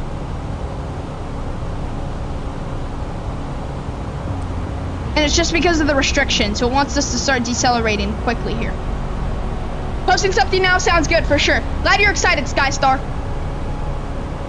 Bam, all those greaser emojis on that approach, man. And now exactly 20 nautical miles away from the field. Sweet. All right, guys, we're going to get the wonderful hype plane going one more time for all of your guys' support. We truly do appreciate it. And we thank you guys so much for all of your contributes, your support to the wonderful community of ours. And I hope you enjoy this wonderful approach. First into Calcutta, second into Paro. And we're gonna continue that descent now. Thank you so much for the wonderful hype emoji. Or not hype emoji, but the hype announcement. Thank you very much. This is weird, it's not posting. Give me another try in a bit for sure. This approach and landing is gonna be amazing. I feel butter is coming. Thanks so much, Guy Star. I do feel butter is coming, man, for sure. Yeah, low visibility approach into what I thought was gonna be the easier end of the stick, but I was mistaken. Through the transition level, so we'll go to the local QNH setting now, which is going to be, if Navigraph pops up here, which it's not doing. 1011. After Pascal's, throw flaps 2 in here, and we'll make the traffic call. And I don't know why, but we have to re-sign in to Navigraph now, which is fine, no complaints. We'll continue that descent. We'll check the primary flight display, and we're doing just fine on the approach now. Thank you once again for all the hype down below in the live chat. Appreciate you guys coming alive here.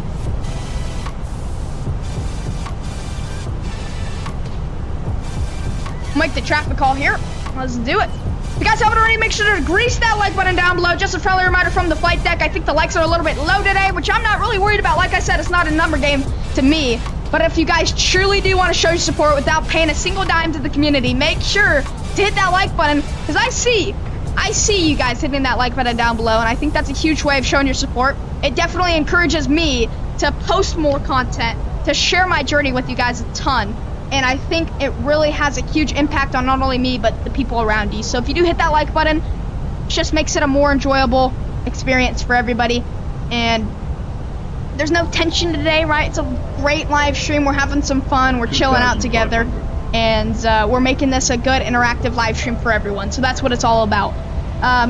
As the wonderful Stream Elements bot comes in here and reminds all of us to keep our wings level, we're gonna arm the approach mode and get the landing system button on now. Direct Charlie India 19 left and make our traffic call. Calcutta traffic, Bhutan 212, flight level 20, continuing now level 20, and we're gonna be on the approach runway near left now, Calcutta traffic. Love the energy on every one of your live streams. Thank you so much, man. I truly do appreciate that, and I'm glad that is what makes you happy. 2000.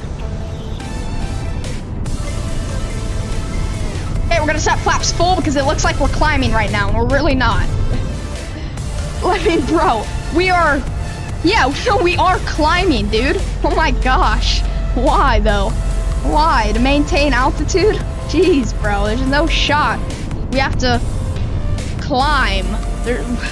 That's what I don't like about the Fenix, at least the approach mode. It's not really a huge thing to worry about, but it's just the fact that the speed goes from, you know, for instance, the cruise speed or the target speed of, let's say, for instance, in our case, 320 knots to 250 to meet the 10,000 constraint, to 210 to meet the approach constraint, and then straight down to 145 to meet the final approach, you know, speed. Although we're still 10 nautical miles away from the field, and I'm not anywhere near ready to throw in any flaps, but I have to get fully configured 10 nautical miles out because this aircraft is just so slow. And the only way for me to manage that speed is, of course, increasing or decreasing the speed manually, but I don't want to do that because that's one more thing I have to worry about on the approach. And approaches like these, where we go into Paro, I don't need to be worrying about my speed, you know?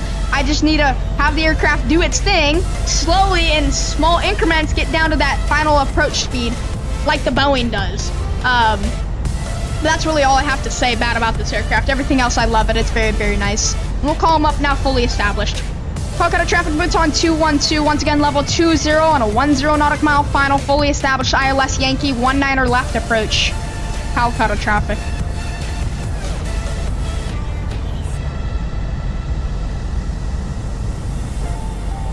11 knot direct headwind.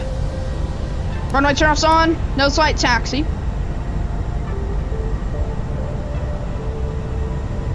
Landing gear down.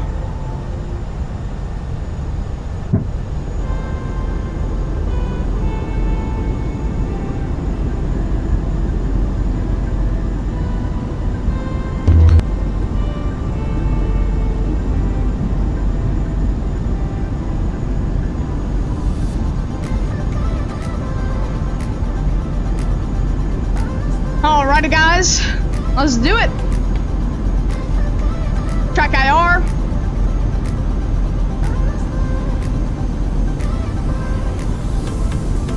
Approach phase through OBS. Final traffic call.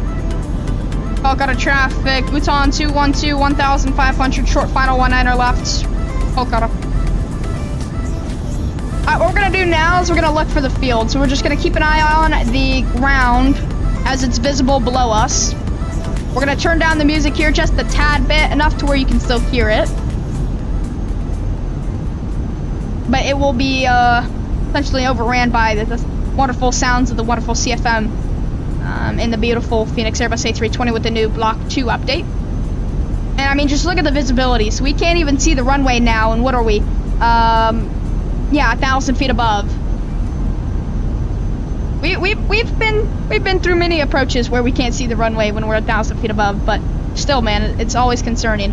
We're gonna get the feet per minute command down below in the live chat. So if you haven't already, make sure predictions are in the live chat for this wonderful approach. Let's see them predictions. We'll do the before landing checklist. So the landing gear is down 3 green, flaps are set full, auto brakes are set to the low position, and the speed brake is now armed. Boom, bada bang. Through 700 feet, still can't see the runway, but what we can see is the wonderful ground below us. And it definitely looks good. There's like a little hotel here that we're referencing on the approach. I think now we're through like 500 feet and we still can't see the runway, so man, India and the weather, it's definitely concerning, but I feel like this is usual weather here in India. I don't know why. Last time we went into Mumbai, the weather was like this.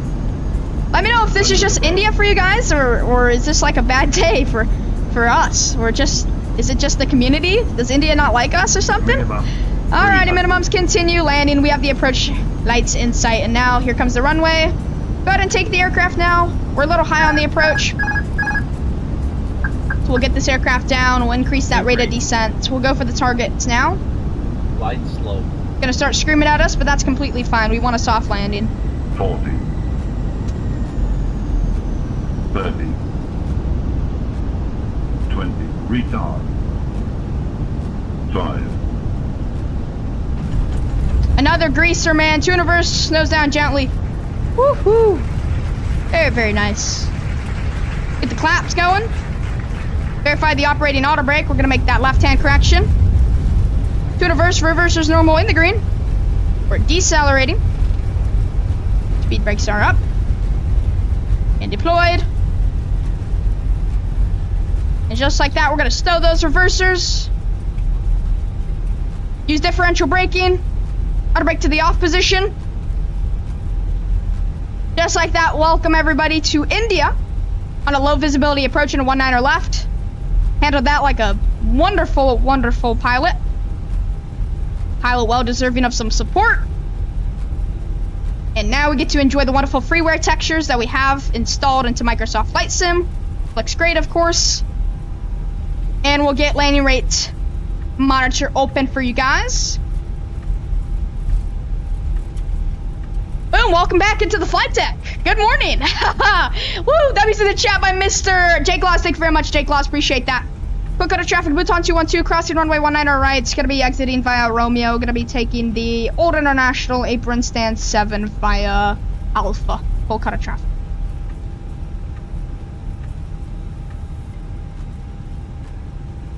Very, very nice. All right, we'll get back with chat here. Just got to focus on getting off the runway here in the first place. Landing lights are going to go off. Runway turn-offs off. Taxi light's going to stay on. Wing light's going to go off. We're going to fire up that APU. March to start. Open start. Ignition 1, 2, 3. Boom. Captain Will's in the house. What's going on? Hope all is well with you. Thank you so much. Appreciate you. Howdy, howdy. Yeah, it is. It is, Captain Will. I completely agree, man. W's in the chat by Mr. Jake Loss. Thank you very much for the wonderful greaser emojis 2021. Butter, says Captain Will. Thank you very much, Mr. Captain Will. Appreciate you. You're amazing, says 2021. Thank you very much, man. Thank you very much. Alright, so we'll continue through stand 2-1 here. Should have been more prepared to make that call, but it's still Alpha. That's the correct call, which I'm fine with. More or less golf. But right through stand 2-1 here, we'll make a slight right-hand turn and we'll taxi it over to runway... Not runway, but the Old International Terminal, which is going to be stand 7. And takes... stand 7 left, I think. But look at the not the runway, but the textures in general. Look at the textures, man. They look great. Look very, very nice. For freeware, at least.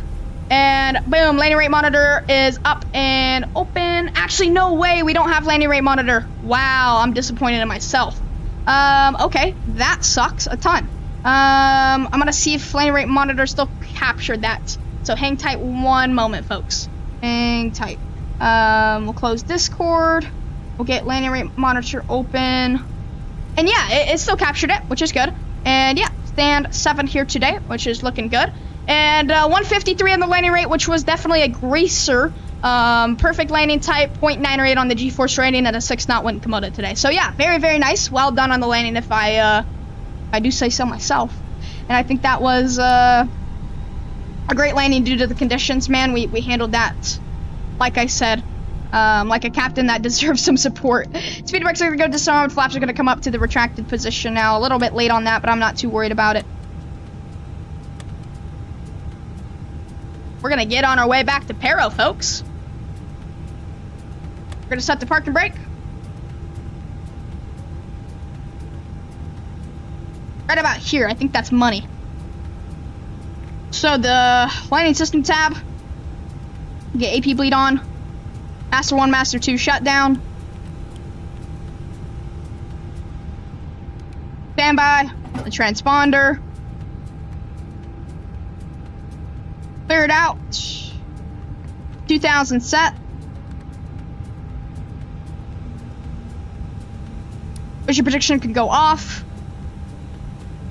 And just like that, we're pretty much good to go. External power is available. Connected to the front of the aircraft. We'll shut down the APU. Master start valve can go closed. Beacon lights going to go off. Seatbelt signs are going to go off as well. Gears are going to stay on. Fuel pumps are going to go off. We're going to start the deboarding process here. And we're also going to check out the external view of the aircraft as everything gets deboarded. Captain Will, appreciate that once again. Thank you so much for the kind message. Appreciate your support. Thank you so much for tuning in today. Boom, just like that, folks. Welcome. We actually have to go hop back into the flight deck here real quick. Stop all the clocks and get our data. So we'll stop the chrono. So we were flying for 1 hour and 2 minutes, which was great. And this says 2 hours and 20 seconds. So I think that's the block, if I'm not mistaken. No, 1 hour. Okay, no, that's my apologies. My apologies, folks. 1 hour, 2 minutes, and 25 seconds. So yeah, 1 hour and 2 minutes we've been flying for, which is great for us. Very, very nice. A lovely flight. Hopefully you guys did enjoy it as much as I did. So the aircraft is now deboarding, which is fantastic. What we're going to do is we're going to grab the sim brief data on our flight back to Paro. Once again, thank you so much all for tuning in today. Appreciate you all. If you haven't already, grease that like button down below. Show some support to the captain as myself flying this wonderful Fenix Airbus A320 with the CFM Block 2 update, which is, of course, lovely. The sounds were very, very nice. And I think we're all ready for the flight back to Paro, because I sure am. And thanks to you guys, we're able to come out here and stream today. I'm sure you guys are thankful to have me, hopefully. I don't want to be too cocky, man, because we got Captain Will in the house, and he's like one of the best creators on YouTube, man. He got it going for him. Bunch of progress. Bunch of love to Mr. Captain Will. So we'll simply flip the departing and arriving ICAO codes. We're going to keep everything the same. But on the flight back to Paro, what we're going to have to do, folks, is we're going to have to add some more fuel. And so what I mean by that is, due to the terrain, due to the weather, and due to the most likely go-around that we're going to be expecting into Paro, we have to add a ton of fuel into this wonderful Airbus A320. Enough to where we can make it to an alternate airport in case we need to go to an alternate airport. Now, I hope we don't have to go to an alternate airport, but if we do have to go to an alternate airport, I'm fine with that. I'll be content. But we'll make sure to get this approach going for you guys. I just will try my hardest, trust me. Confirming that it is runway 15, which yes, it is runway 15, which is good news for all of you guys, which means we're expecting the infamous approach in Paro, and the weather is looking like runway 15 is the most suitable and the correct runway in use today, which is great. So we are planned for a 58 or a 52-minute flight, one of the two, down south. A wonderful 1-hour flight up north. An hour and 30 minutes on the block, which means we have an hour and 30 minutes more of time to spend with each other from when we push back from the gate. Cosmetics profile, it's up to 21 now, and we're going up to 35, not 34,000 feet on this return leg, which is going to be very, very nice. Same call sign, and just like that, we can replace Sim Toolkit Pro with the new data above. We're going to pre-file on the Vatsim network, speaking of which, we're going to disconnect and then reconnect here, and we're going to throw that data into Navigraph here shortly as well. The flight plan filed. We'll close that there, and we're gonna go. Sweet.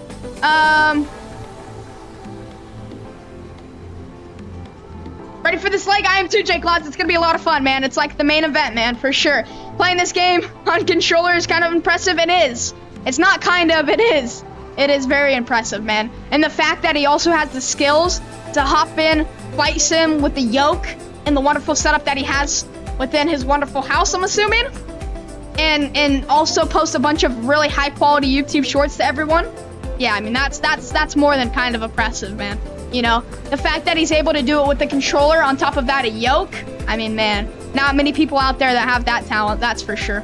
So we'll grab that route, import into Navigraph, unload the previous flight, load in the new flight. And just like that, we're gonna go. Sweet. All right, the route is going down below in the live chat for you guys. So if anybody's following us or joining us on the return leg, there you go. That's the route that you can reference today. Mine was a firm landing, says Pat Allen. Gotcha, man. You're gonna have those days, but guess what? It's completely fine. You're gonna get another chance at landing for sure. And the fact that we have Captain Will in our community, like, not everybody gets to say you got Captain Will in their live streams, right? Very impressive, for sure. It is very impressive, without a doubt. Mr. Captain Will's ready for the return leg. Let's do it, man, for sure. No worries, man. Here to compliment you, for sure, because it's well-deserved. He needed to make a Antonov 225 landing at Paro. Bro, he's done many Paro landings, man. But yeah, an Antonov into Paro, that would be pretty crazy, for sure. LLB is tuning in. Howdy to you. Appreciate you being here with us. You need to fly something that's not an Airbus A320 or a 7.3. LLB, I know, my man. Well, guess what? I think if Pilot Isaac is still here, he can help me out on this one, and I'm sure he's here to back me up. But 1 second, let me get this going. But LLB, no, I completely agree with you.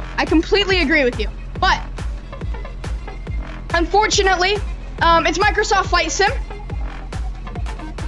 and we're limited to so many quality airliners and aircraft. Now, this is a huge, quote-unquote, controversial statement or topic to talk about, but in my opinion, I love the Captain Sim 777-300ER, more or less the Captain Sim 777 family.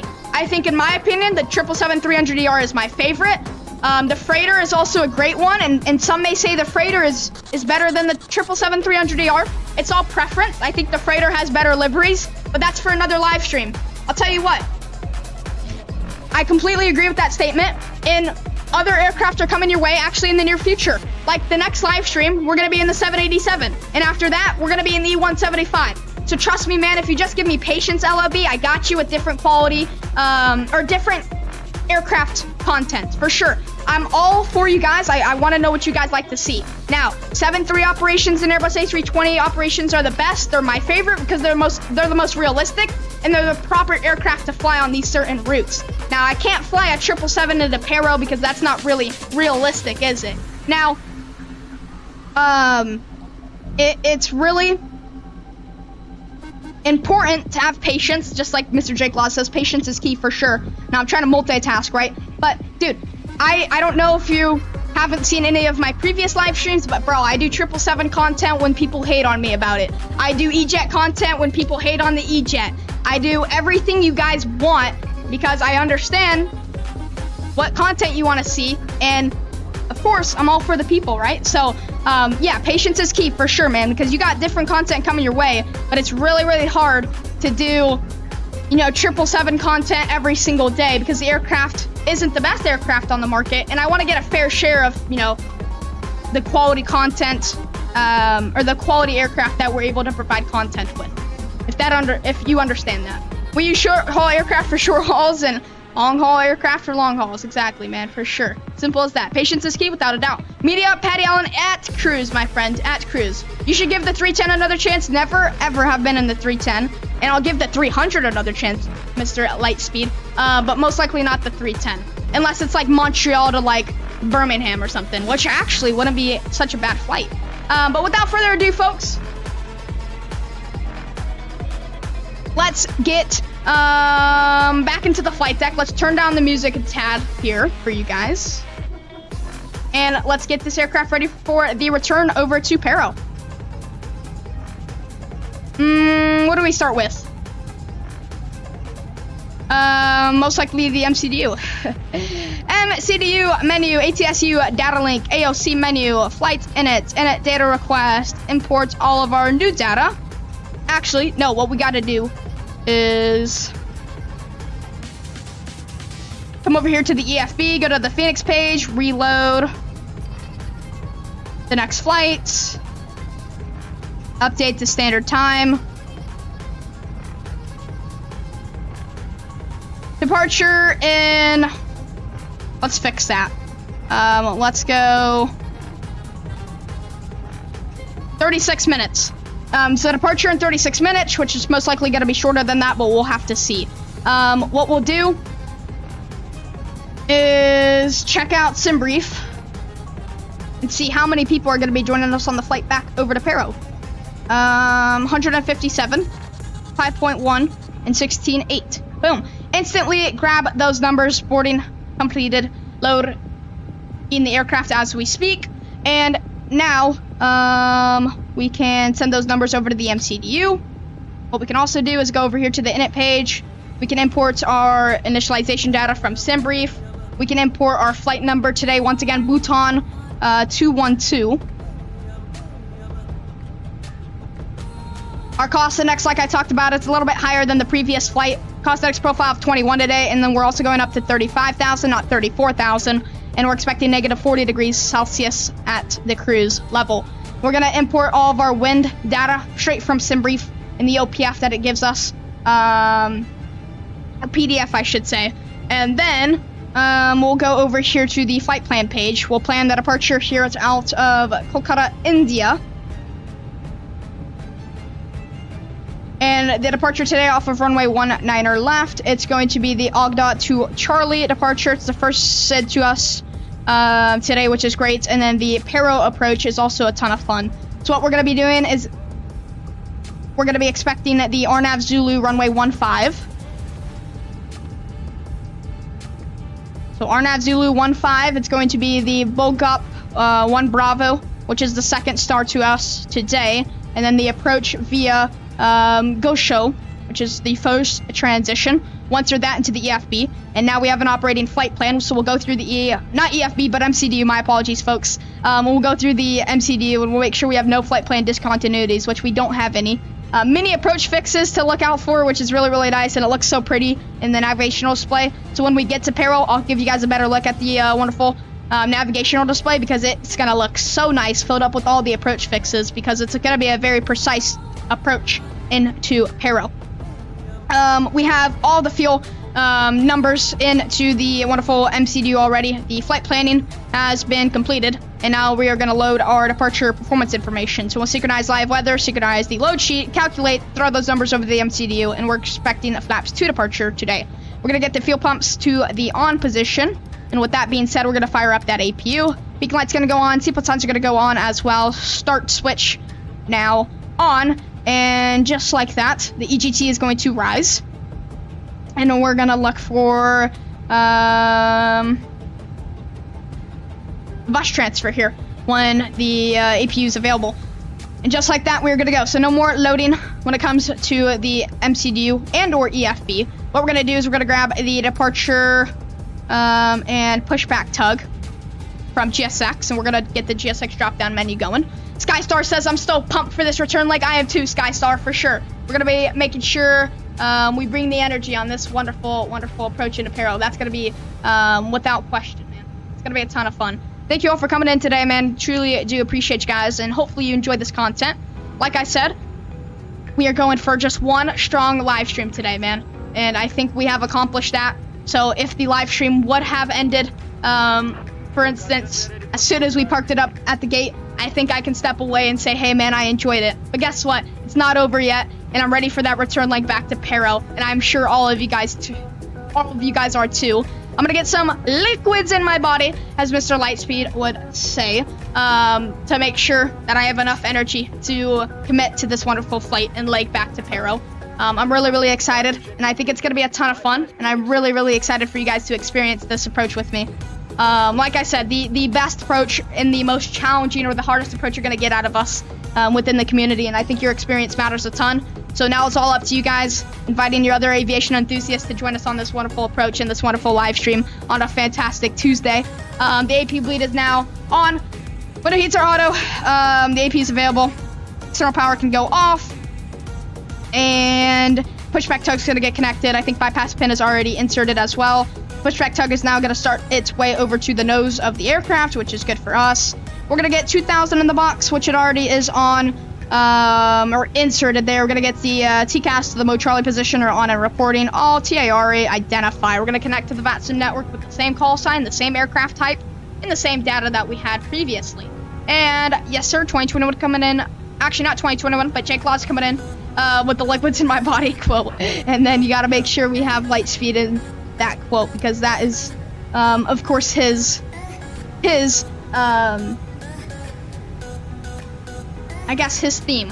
I guess his quote, right? Hey, apologize, I was making myself food and I'm eating it right now for sure. Yeah, exactly. What food you got?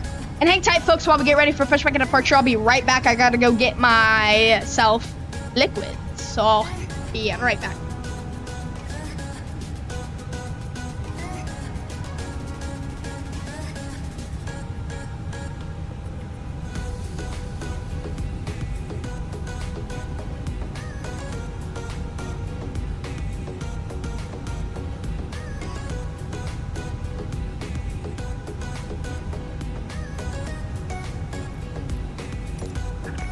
Alright, nose right, tail left, push back today out of stand 7 Romeo here in Calcutta. We're gonna get that set on, we're gonna get track IR engaged, and we are gonna turn down the music just a tad here as the song comes to an end. Now, simply, all we have to do is get the face cam on so you guys can see me. And we can release the parking brakes. We can get the mode selector switched to the ignition start position. It's gonna be a nose right push out of 7 Romeo, like I said before. Repeating myself because I just don't know what I just said, man. That's all. I gotta keep track. But without further ado, no more talking. Engine number 1, or master 1, is gonna go to the on position, and 2 percentage should start to rise. And we are going to slowly throw in the fuel for engine number 1. Audibly, you're going to start to hear the engine start to spool, which is always a great sound with the new CFM update.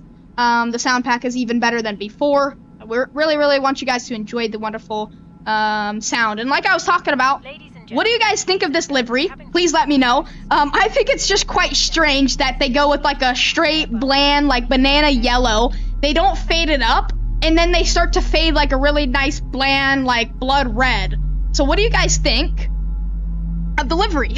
Because I think it's strange, but of course, Airbus A320. my opinion really doesn't matter. It's not like I have contact with the maker of the livery or anybody within the wonderful kingdom of Bhutan, but I just like to spark conversations down below in the live chat, and I want to know what you guys think of this livery. I don't love it. I don't hate it. I just like to criticize a tad bit on every single thing I like, or I see, to be honest.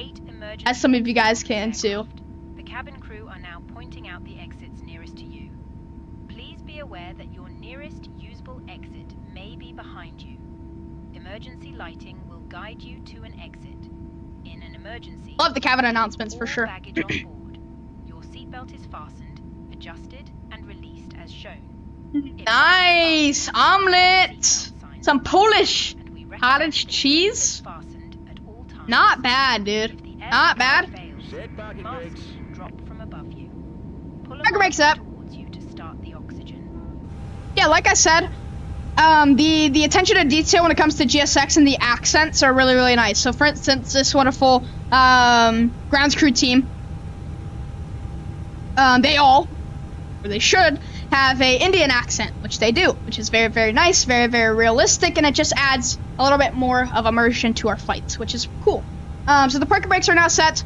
They're gonna finish up what they're doing down below, and what we're gonna do is fire up engine number 2. We're gonna repeat the process now. So Master 2 is gonna go to the on position. We're gonna look for N2 percentage. N2 percentage is in the positive and starting to rise. And we'll throw in the fuel here shortly. We're gonna get the engine view going so you guys can hear engine number 2 start to spool, and we'll get back with chat, because I think pushback is a great time to get with chat. But it also sucks because you won't be able to really hear the sound of the Fenix Airbus A320 when it starts to spool up. But it's not like we don't fly this aircraft a ton. LOP says, am I the only one that uses Zulu time on my phone? Yeah, I from my knowledge, I don't use Zulu time and nobody else in my family does, so I wouldn't say you're the only one out there, but in this live chat, most likely. I use military time on my phone. I think that's Zulu time, I think. I'm not really 100% sure, but from my knowledge, that is Zulu time, or UTC, I think, right? I don't know how that goes. Too much to keep track of, man. What's the difference? I've got a wrap as well. Nice, Oliver. That actually sounds good, and hopefully it looks as good as it sounds, man, because usually looks is all it takes for me to not eat something.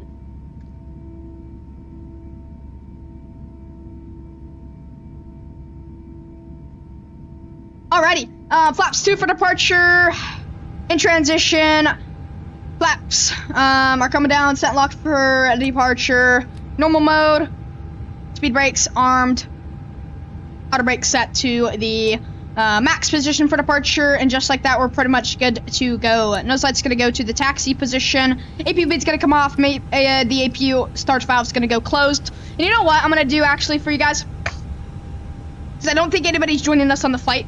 I'm gonna disconnect from the Vatsim network. I think it's just one more thing that I have to worry about, and I don't want to do that today. I think there's many more priorities than Vatsim for today's flight. So we'll be offline, and I'll make sure to have that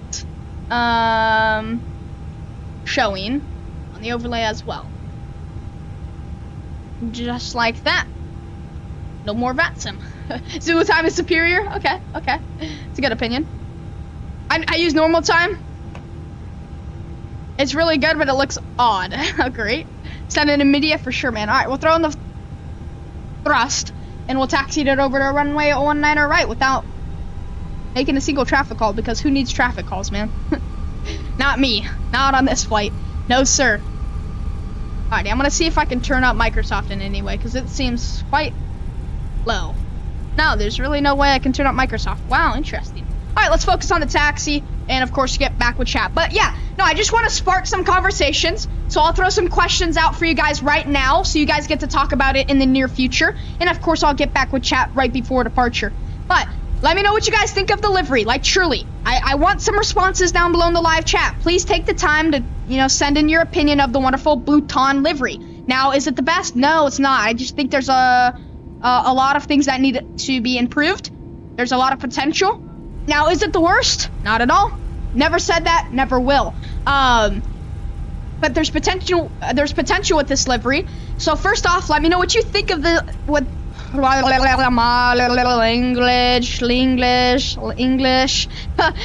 me know what you guys think of the livery. Let me know your opinions down below in the live chat. I want some responses. I want some comments down below in the live chat. And if you were a designer of a livery and you had the option to adjust something on the livery, what would you adjust? And I'm going to answer the question here on my own. I would say I would have the yellow here fade into the red, and that's really it. Everything else, it looks fine. Just the yellow needs to be faded in, and it needs to look a little bit better. And it needs to be a different yellow and a different red, but besides that, it's fine. 2021, thanks so much for your response. Appreciate you. Mid, but love it for this route. Yeah, for sure. I completely agree with you, 2021. Very, very mediocre, but for this route, We all should love it. My teacher just started speaking Chinese mid-lesson today. Yeah, well, that's, okay.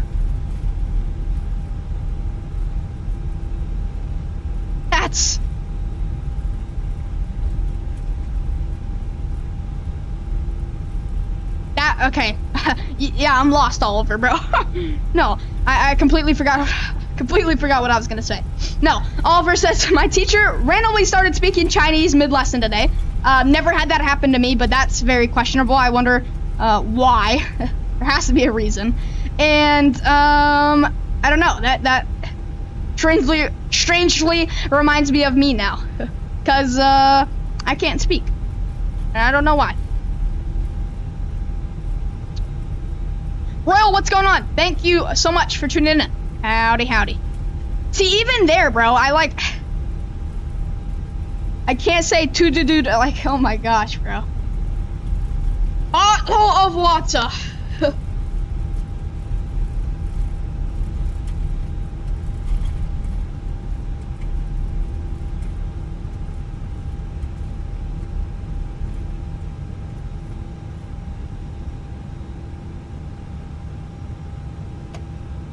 Alrighty. Whew.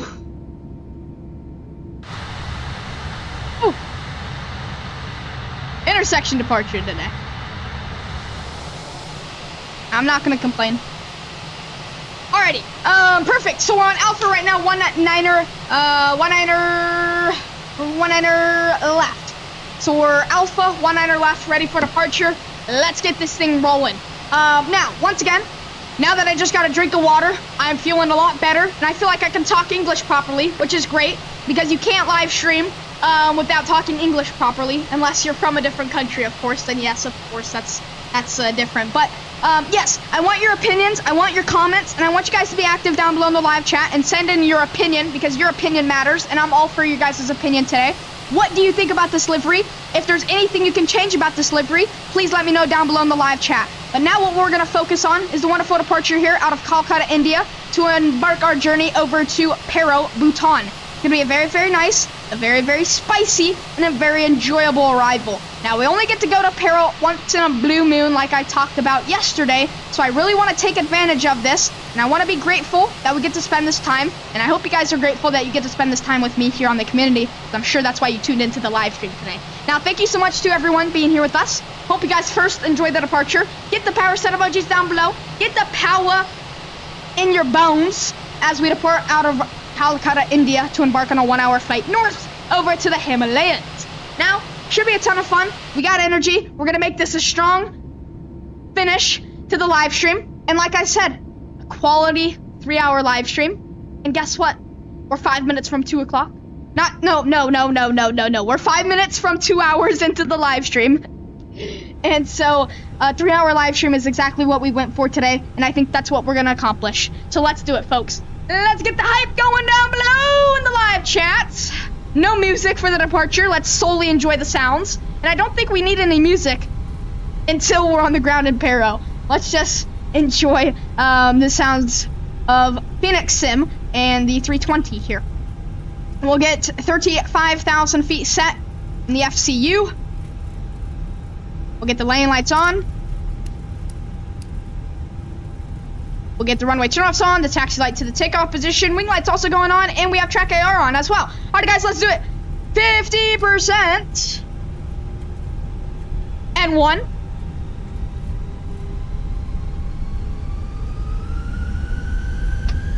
Manual flex, 65. SRS runway auto thrust airborne. Slight forward nose pressure on the sides, Nick.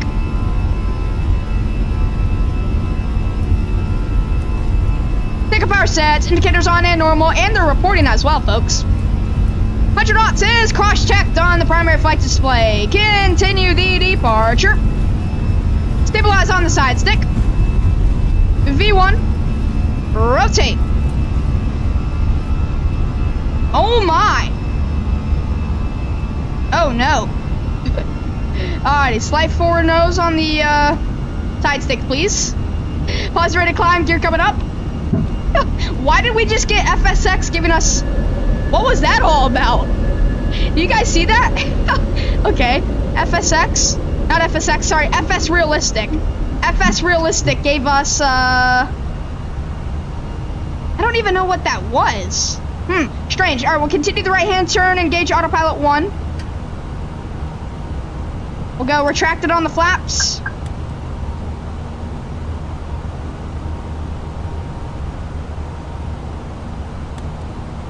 One way to embark on the journey over to Paro. Very, very strange if you ask me. Like, FS Realistic gave us like a camera shake effect on departure, which I've never seen before. Is FS Realistic getting an update? Who knows, man. Alright, 240 on the speed, which is good. Like I said, we just cleaned them up. What we're going to do is we're going to go off on the auto brakes. The speed brakes are also going to go to the disarmed position. And we are going to enjoy the wonderful views of the low visibility departure out of Kolkata, which is actually not much to see. So we'll hop back in the flight deck and you'll be able to see my face now. Woo! Isn't that cool? We'll reset, track AR, and we'll be able to re-chat. W's in the chat by Mr. J Gloss, appreciate that. Power set to you as well. 2021 is not here, which sucks, but who knows. Oliver, thank you very much for the power set emojis. I'm so used to saying 2020 in his name when it comes to power set and the emojis that he spams. But we're gonna get standard there through 4,000, which is a pretty low transition level, but something we have to put in consideration now out of Kolkata, India. So we have that set, which means we can also get the runway turn off lights to the off position. Those lights gonna go off as well, and we're gonna continue that climb up to 350. Appreciate the power set, Patty Allen. Thank you very much. We are very lucky indeed. Thank you very much, Jake Laws. Appreciate that. I would change the nose color and the pattern. Yes, I agree with you, Mr. Patty Allen. Thank you, Mr. Jake Gloss. Appreciate it. Thank you so much for the support. Well, once again, howdy to you. Appreciate the power set emojis 2021 on command. Thank you very much. Whoa, says Patty Allen. I know, right? Did FS Realistic get an update or something? But why did we just get camera shake upon departure? I know, it was a very early departure rotation, but shoot, dude, there's no way. We took off out of Alpha. I guess we just rotated. I don't know, dude. Did we rotate too early and the wheels touched down again and then we rotated, or what was that all about? I don't know, bro, but who cares? We're in the air. Skystar says Live Free is very boring, to be honest. It needs to be more vibrant. I agree with you, Skystar. That's a fantastic way of putting it. Yeah. No, I agree with you. I appreciate you guys sending in your inputs and, of course, suggestions. And we'll go off on the landing lights through 10,000, and we'll go retracted through 15. And Oliver says, how long is this flight? Because I need to go in an hour. Oliver, the flight is exactly 1 hour. Exactly 1 hour on the money. So it's a 1 hour flight that we just started.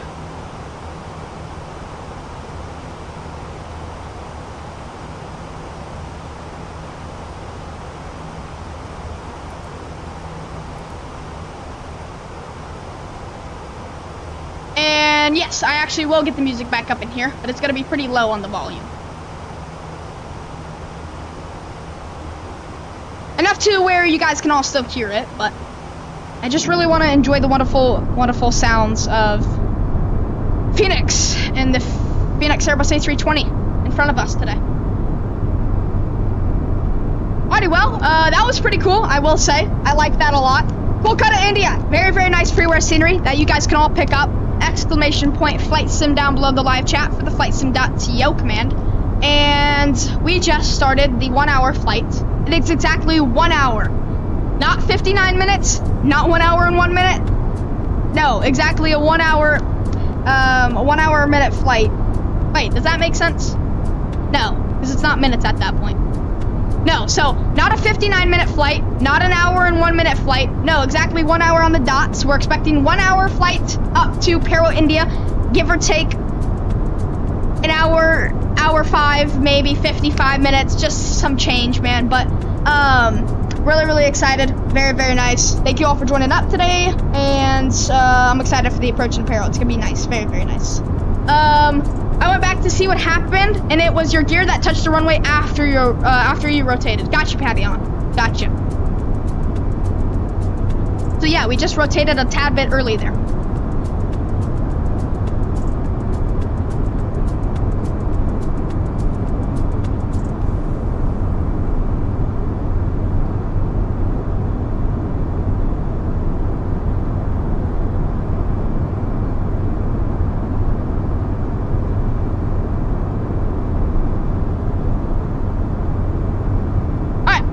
feedback, Patty Allen. Thank you very much.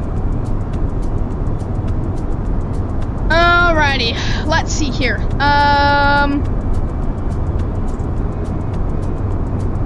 Let's get Navigraph on here. Sweet. Alrighty. So here's this departure out of Kolkata. So low visibility departure. We went off of runway 19 right by the Alpha intersection here. Immediate right-hand turn, which we experienced, and now I think we're direct backs. So we're in the first 5 minutes of flight here. We're through about 15,000 feet now. So once we go back into the flight deck, I'll make sure to turn the landing lights off. And after 15,000 feet, we're completely configured for cruise, which is good for us because we don't really need to touch anything on the overhead. The only thing we'll have to do is get the high elevation or the high altitude landing mode on before we start that approach into Paro. But here's what it's looking like. The navigational display is going to be pretty, like I talked about. It's going to be absolutely gorgeous. So it's immediate left-hand turn just right above the terrain to get into the valley in the first place. And just look at all of these fixes, man. So it goes from Paro 854 to Paro 10. So around 50 fixes on the approach here into Paro. Impressive. Very, very impressive. So all the way down through the valley, essentially we're just following the river. It's like we're an F1 car, but except we're a 320. And then from there, we are going to join in the Paro River, or then the approach. So we're going to take Paro 10, and from Paro 10, we're going to hand fly the aircraft all the way into runway 15. In case of a misapproach, we're going to continue to follow this wonderful river here, and we will most likely rejoin the approach. And we'll most likely just continue this pattern until we get the aircraft on the ground. And it's gonna be a bunch of fun. Really, really excited.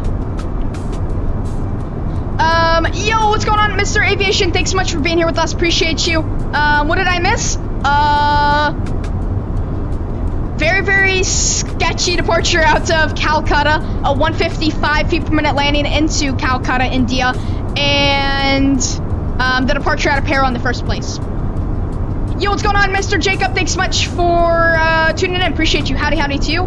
Matt, howdy, howdy. Thanks so much for tuning in. Where is Paro? Paro is in the wonderful and beautiful kingdom of Bhutan in the Himalayas. Yeah, just north of India. And we're looking for a 1-hour flight up north. Flying the Bhutan Airlines livery. So we'll get Navigraph out of here. Back into the flight deck we go. He rotated, and after he rotated, yes, my landing gear went back into the ground, so it wasn't a tail strike, thankfully. But essentially, we rotated too early. We took an intersection departure out of 19er left, and we rotated too early, and essentially the aircraft didn't have enough speed to climb, so it went back into the ground, and then eventually,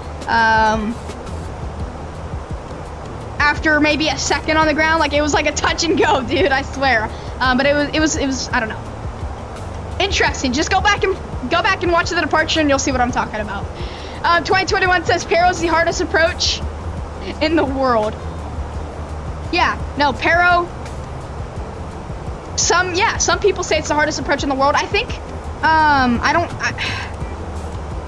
don't really know what has that title. It actually might be Paro. I'm not completely sure. It might be Paro, but I don't think it is. I will say Paro's the hardest approach you're going to find us flying within the community. It's one of the most remote airports in the world, but it's actually very fascinating, the culture and the history behind Paro and honestly more or less Bhutan in general. The transportation to get from and to Bhutan, it's creative. Are you on the Vatsim network, Mr. Jacob? No, I was just like, hey, nobody's really joining us on this flight. I think logging on to Vatsim or being connected to Vatsim is just a waste of our time, and it's one more thing we have to worry about and something that's pretty important. And I was just gonna be a bad pilot essentially if I would be connected to the Vatsim network because I have many things I have to focus about, you know, and honestly, Vatsim right now is my least priority.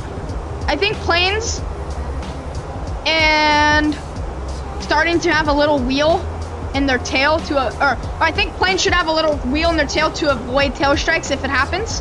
Yeah, I don't know how that would work though. I think it would be smart, but I'm more interested to know what's the con of doing that, because I'm sure there has to be some like major reason why they haven't done that already, you know, like you think it's something to do with like aerodynamics? Like that's my best bet, but why isn't there a wheel on the tail to prevent tail strikes? Yeah, I mean, I don't know. Great question. If you guys haven't already, grease that like button down below. Just a nice little reminder from the flight deck, because I really want this to be a high performance or high performing live stream, and I think we can make that happen if we do all come together and we hit that like button one at a time individually to show our support to the community. We're sitting at 16 likes right now, which is actually very nice, and I appreciate those 16 people that have came in today and shown their support. But if you guys are now just tuning in, welcome.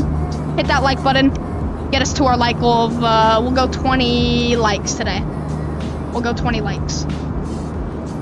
My grammar, it's fine, Patty Allen. I just sometimes I can't keep track, man. Just watched it, yeah. So I don't know. It was strange, Aviation. But once again, Mini Micah's in the house, so howdy to you, Aviation. Thank you for being here.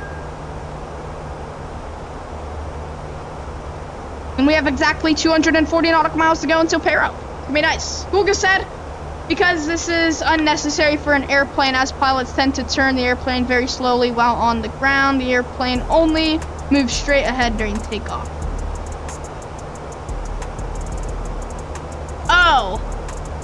Well, Google is putting the text as a wheel on the tail, as in like a wheel to help maneuver the aircraft, not a wheel to prevent tail strikes. So you have to reword it.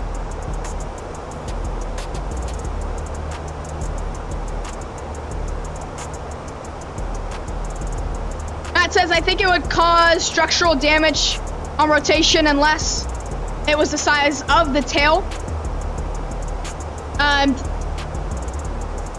Danger wheel, which wouldn't be able to support a larger airplane anyways. Gotcha. So wait, hold up. I think it will cause structural damage on rotation unless it's the size of the tail, unless so unless it's the size of the tail, danger wheel wouldn't be able to support a larger airplane. What do you mean, Matt? What do you mean? So I think it will cause structural damage on rotation. Why? Why would it cause damage on rotation?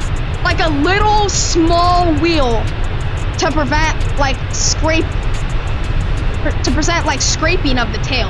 Like small, like not anything crazy. Just like a really small wheel to prevent like scraping of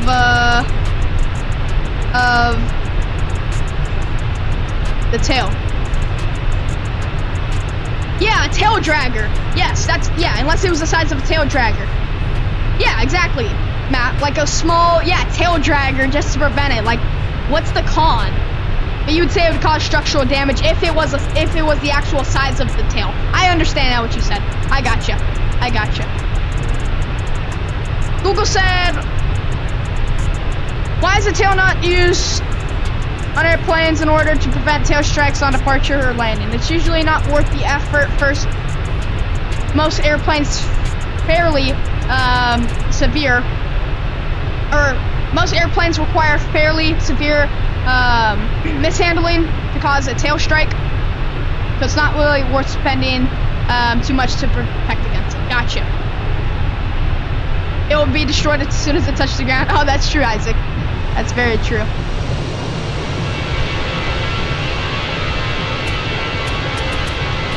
Good delivery, man.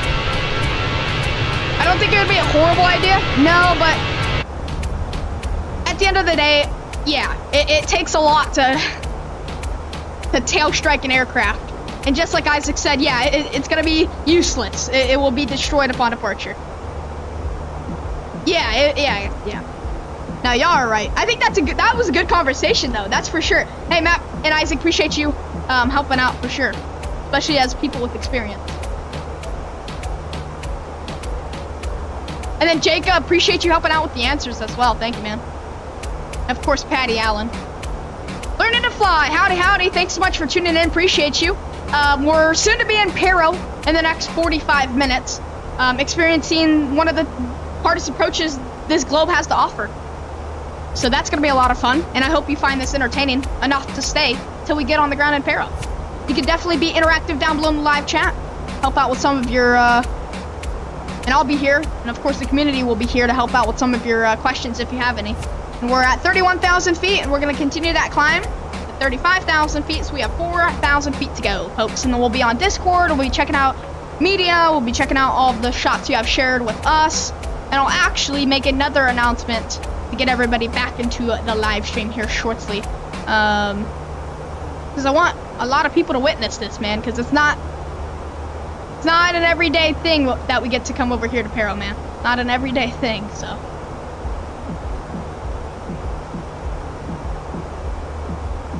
I think it would be pretty cool to have some people here in the live chat. I'm sure you guys would agree. And we'll decrease the navigational display, and we'll increase for the first. Yeah, once again, thank you. That was a great conversation, guys. Alrighty, who's ready for the Paro approach? Let me know down below in the live chat. Let me know. And also, what is something we can talk about? I know what we can talk about. Short little comment, but guess what? With a little bit of effort, I got the wonderful Airborne with Micah background on the EFB. So hopefully you guys all enjoy this, the Airborne branding on the EFB. I think it looks pretty cool. So you got the logo here, and of course the saying of keeping those wings level, right? So I think that's pretty cool. Patty Allen sparks the conversation. Can't wait to be able to fly the new 380, the PMDG 777, the 350, and the 757. Yeah, I agree. So what do you guys think on that? Let's talk a little bit more in depth about the 380. So what do you guys think of the 380? Do you guys think fly-by-wire is going to make it a payware product, or do you think they're going to continue with the freeware legacy that they already have? Let me know down below. You think the 380 is going to be payware? You have to pay for the aircraft? Or do you think they're going to give us the 380 to the game for free and continue with the freeware legacy that they have with the 32NX? And then the 777's coming out here shortly. I don't know what's going on with PMDG, but I think they're getting ready to release. I'm not entirely sure. I think it's calmed down when it comes to like the forums and the updates and the anticipation. And then the 757, that's coming 2024, so we have to wait a while. And then the 350 is gonna be so nice, man. I'm excited for it. Freeware? I think it will be freeware. Gotcha. You guys think it will be freeware? Okay. Yeah, I don't really know. I think it will be freeware too, but who knows, man? Who knows? Fly-by-wire might just simply put a price tag on that 380, man. And then essentially it's like, oh shoot, we have to start paying for fly-by-wire products. I really hope it's gonna be freeware because I want the 380 so bad. Everyone does. Can you check media for sure? LLB, I got you, man. We're just waiting until we get up to cruise, which will be momentarily. Actually, we can do that now for you guys. So give us one moment. We'll get up to 350 here, and we'll get Discord up and running. Get everything situated on the secondary screen. We'll get ready to go.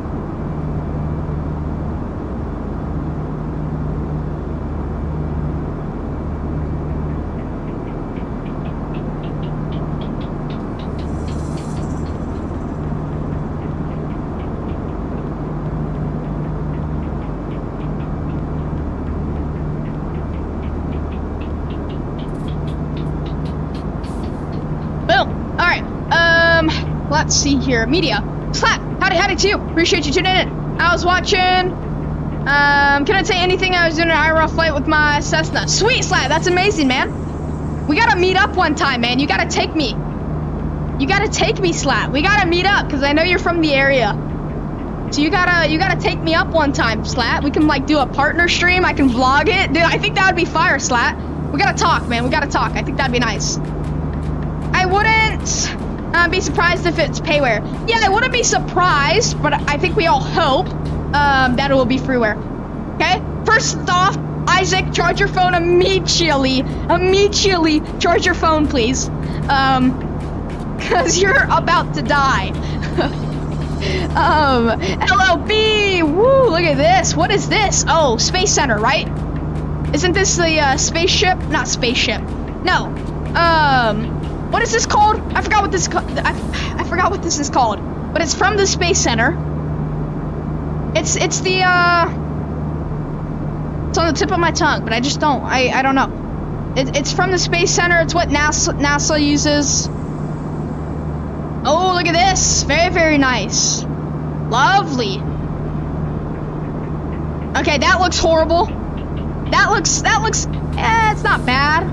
That looks good, but dude, no, that's not good, bro. That is not healthy. And then Patty Allen coming in. Oh my, crosswind. Wow, you actually handled this quite nice. Space Shuttle, Atlantis. There you go, for sure, LLB. Thank you. Helping out there. Yeah, firm, but you handled it nicely, man. You handled it nicely. And then the shots also look great. Very, very nice. Sweet. We'll come back to this, so I'll give you guys some time to post a little bit more media, and we'll minimize that there. And we'll get back with chat. Oliver, howdy to you. I'm in bed right now. Sweet. I got you for real. Sweet, Slat. Much appreciated.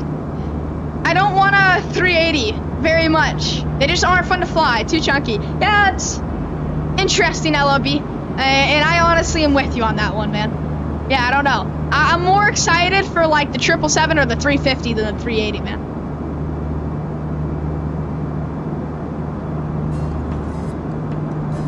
If we did, we can fly down to my old recreational airport if you'd like. Yeah, for sure.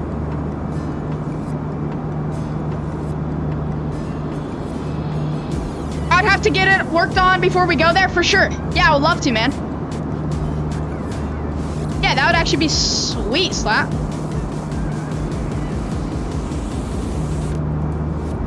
If we're flying all the way down to Florida, we'd have like 2 stops. Gotcha, Slap. Gotcha. Yeah, I don't know if I would want to go all the way down to Florida, but just like a nice hop and like the Cessna 172, take it up to like Cobb County or something, like super short flight, or Gwinnett. I think that would be nice. But yeah, if we do go down to your recreational, we'd have to plan now for like a weekend or something, man. Russian cargo plane crashed today. Interesting. Did it crash or did it get like shot down or something? Very healthy, actually. I bet it is, Oliver. It's just not appealing to the eye. How's the crazy landing in Seattle? Yeah, I mean, you handled the winds fine. It set fire right after departure. You think that was... You think that was, like, targeted? Really excited for the 7.5? Yeah, but Patty Allen 7.5, it's not coming until 2024, man. Although, we can do some nice shared cockpit flights in the 7.5 for 2024. Flew to Macon 3 days ago, sweet. Sent the video and media for sure. Yeah, Slat, that's what I'm saying, bro. Like a 30-minute flight, go up, get it like a bite to eat, come back. I think that'd be nice, man. Right? 30 minutes up to like Cobb, get a bite to eat at that, like, I don't know if you know or not, but there's like this nice like place with a bunch of really nice restaurants. It's 2025. You mean 2025? No, Pat Allen. Microsoft 2024, my friend. It's 2024. You mean 2025? No, Microsoft Flight Simulator 2024. So we'll have to wait for 2024 action. Okay. Jake Laws are messing me up. I'm just kidding. I won't blame it on you. No, it's 2024. Fully aware of that, my friend. I know. I'm not a alien. But as in 2024, like the Microsoft Flight Simulator 2024. So when I refer to 2024, we're like, hey, we can do some shared cockpit flights in 2024. I mean Microsoft Flight Sim 2024.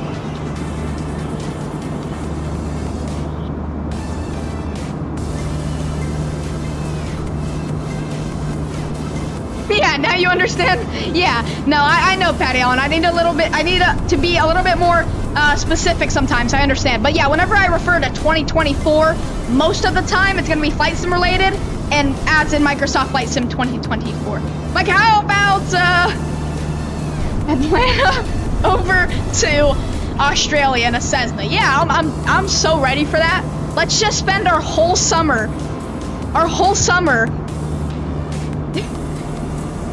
going what would that be, Trans-Pacific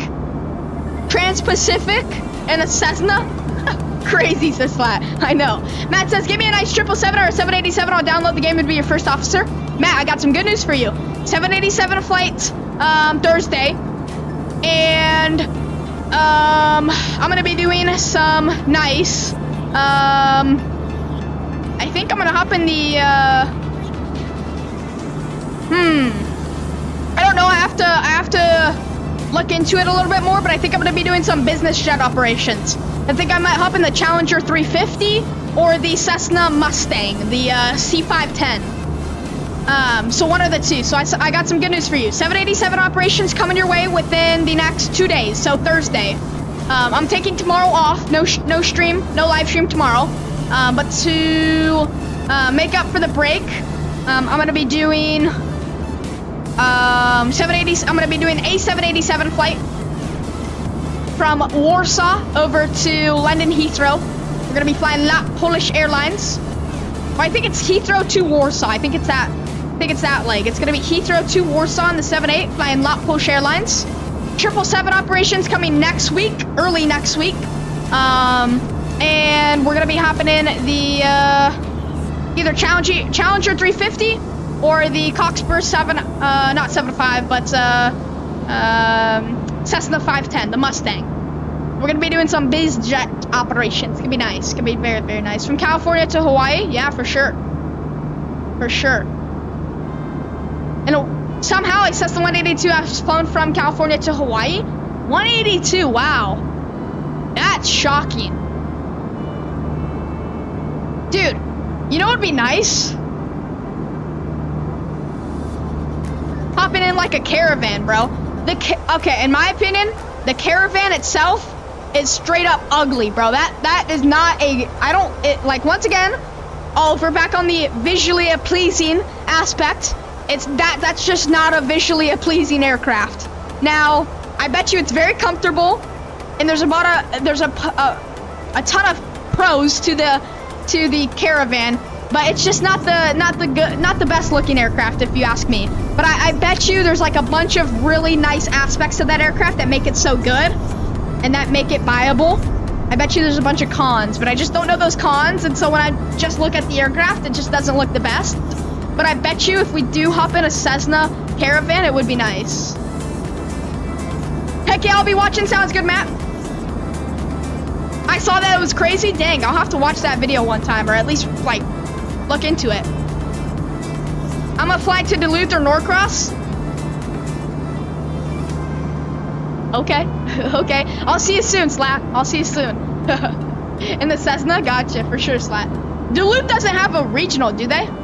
Or an airport, more or less, not a regional, but just an airport. Does Duluth have an airport? Is it a municipal? It's definitely not a regional.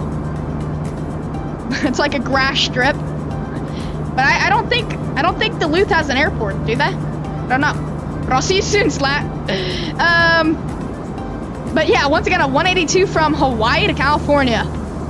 Or California to Hawaii. Other way around, but still impressive, man. Stoked for the business operations? Yeah, they're gonna be nice. Some bees jet stuff, man, for sure. Like if we ever did the flight in IRL, would you want it in the 172? You have a Caravan? Or a 150? Ooh! Oh.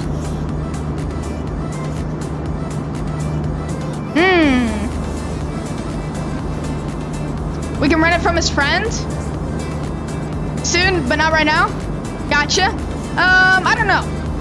I think a 172 would be nice. I think if we just hop in a nice 172 so I can like understand a little thing or two about what you're doing most likely. I think a flight in the 172 wouldn't be so bad. Because I have some experience with the 172, so I'd actually I would actually be able to understand what you're doing as the pilot. Duluth has an airport, one of the best approaches in the northern Midwest. No. Duluth in Georgia, Isaac. Duluth in Georgia. I just got McDonald's. Sweet, J-Claws. Very, very nice. Lightspeed, howdy. But yeah, I'm very, very excited for the business jet operations, Matt, for sure. My dad has a CRJ Global. Wow. Very, very nice. What do you like more about, or what do you like more? The Cessna 288 Caravan with or without pod? What's pod? The Cessna 288 Caravan without pod. With or without pod? What is pod? What's POD? Pod. When it comes to the Cessna 208. Drinking the stream, says Lightspeed. Let me go work on that, man. There's a wreck from like 50, there's a wreck from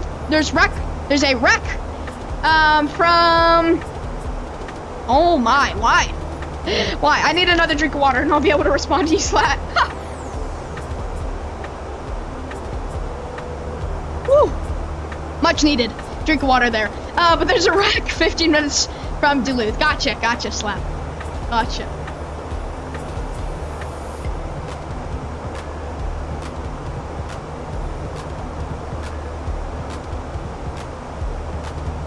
It's kind of out of the way from Duluth, but not far. Gotcha.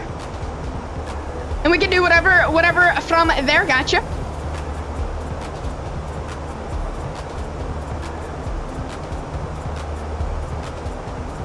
It's just like the undercarriage or the under of the aircraft. Gotcha.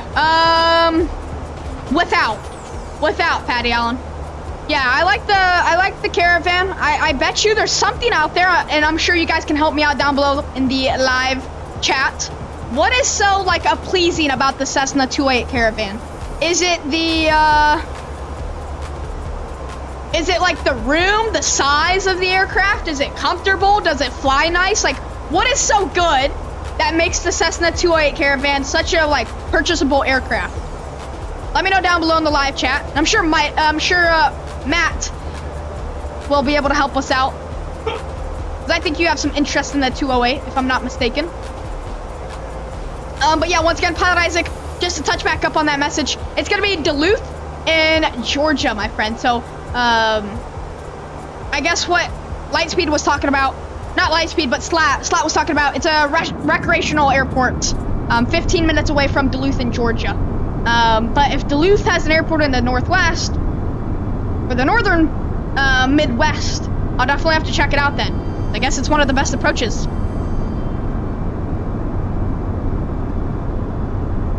It's comfy in IRL. It's not that cheap. Gotcha. You can get one under 50K. Gotcha. Look up a Kodiak and tell me what you think. Microsoft has a very, very good Kodiak, Mr. Matt. And I'll search it up actually for you. And I'll actually show it on screen.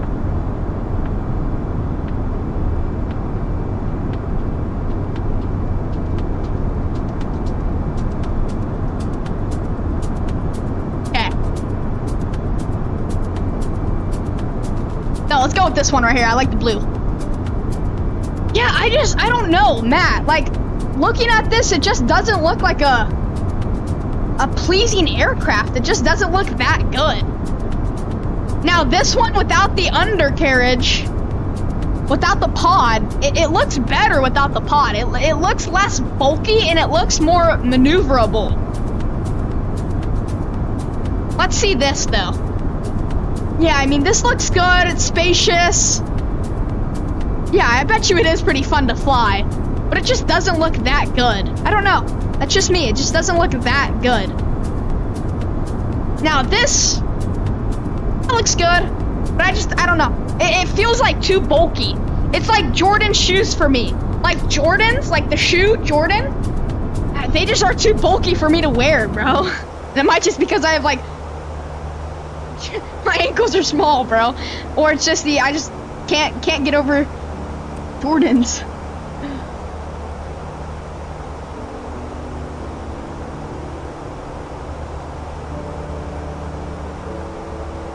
W's from Lightspeed, appreciate that. Thank you so much, Mr. Lightspeed, appreciate you. It has a lot of room. Yeah, I can tell. It's kind of heavy. So you don't get that Cessna kind of landing. Gotcha, Slap. Matt says its performance and capabilities are close to unmatched for its size. Wow, Matt, really? Okay. Okay. You really got to know how to land it, especially because if you have passengers, it might not be so pleasant. My dad has a aviation dealership. So what's that all about, Slat? Like, how does that work? So my dad has a aviation rental dealership. Okay, that's actually really, really nice. But how does that work? Patty Allen says the 28B, so the 28 Bravo of the Grand Caravan has a maximum range subject to headwinds, high altitude, hot temperatures, and other capabilities or capacities of 530 miles and a maximum speed of 202 miles per hour. Okay, with its powerful turboprop engine, the Caravan aircraft delivers the rare combination of high performance, low operating cost, and its ability to adapt wide variety of missions. Nice. Via Google. The Twin Otter. Now that's a great aircraft, Matt. I love the Twin Otter. I like it without the pod personally. I do too. I wear 13 and a half shoe size. Jeez, Mr. Patty Allen. 13 and a half on shoe size for Mr. Patty Allen. Jeez. My feet are small. Yeah, I like my ankle, bro. So I don't know, but Jordans look horrible on me, and I just don't like them for that. Check out a Twin Otter, most beautiful plane there ever was. No, I love the Twin Otter, Matt. I couldn't agree more, man.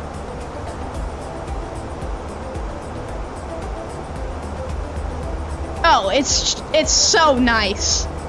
It's so nice. I mean, dude, are you kidding me? Yeah. No, every time I see this aircraft, it's just beautiful. It's beautiful. I'm a 6'1", 14-year-old. There's a lot of you out there, Mr. Patty Allen, especially here in Georgia, man. Some giants.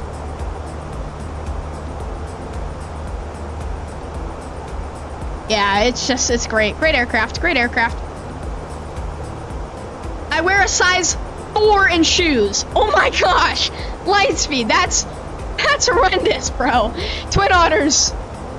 So many things, bells and whistles you can add to that aircraft. Definitely fun. I bet, Isaac, I bet. Your aviation test, and once he runs a background check and stuff, boom. The keys to the aircraft are yours. Sorry, I didn't chat much. I'm eating right now. No worries, Mr. Jake Laws. Do you fill out like a form for insurance and all that fun stuff? All that jazz. You do the paperwork, he hands you the keys, but before you show him your certificate and how you pass your overall exam. Okay, I gotcha. Alrighty, high altitude landing's going on, and we are going to get ready for descent into Paro. Approach. Performance. Boom. We're gonna grab the METAR updated 10 hours ago, folks. The METAR updated 10 hours ago. The last known QNH was 1016, so we'll get that there. The temperature, it says 15 degrees Celsius, so we'll import that there. Surface winds 180 at 9er, gusting 24, so crazy winds right now. So we'll go 180 at 24. The barometric minimums when we refer to 10-2.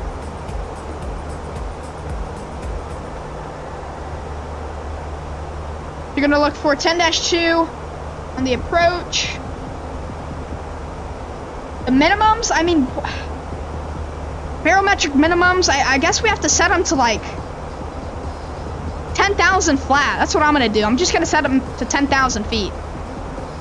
And we'll start to decelerate, and we'll start to throw in the ground spoilers or speed brakes, and we're gonna start to descend now. And it's going to be 14,000 feet. So we'll set 14,000 feet. And the aircraft is now gonna start its descent. Folks, we are officially starting the approach. Let's do this. That's actually very, very nice, Slap. Virtuality, tune it back in. Howdy, howdy, thanks so much. Ready? We are ready, my friend. I like the FedEx feeder livery for the toy. Yes, I agree with you, Patty Allen. Looks great, for sure. Fairbrax's light speed, for sure. Just make sure you don't miss the arrival. Micah, we should have a snack of the stream for us, Slap. For sure. Drink of the stream. Not the most healthy option, but hey, man, it will do it. We got a squirt today, folks. Let's see if we can get that on. We've been sipping on water, so I think we'll be fine. But to get the energy going, we have squirt. And it actually pretty proper, like, lasts. But water's been helping a ton.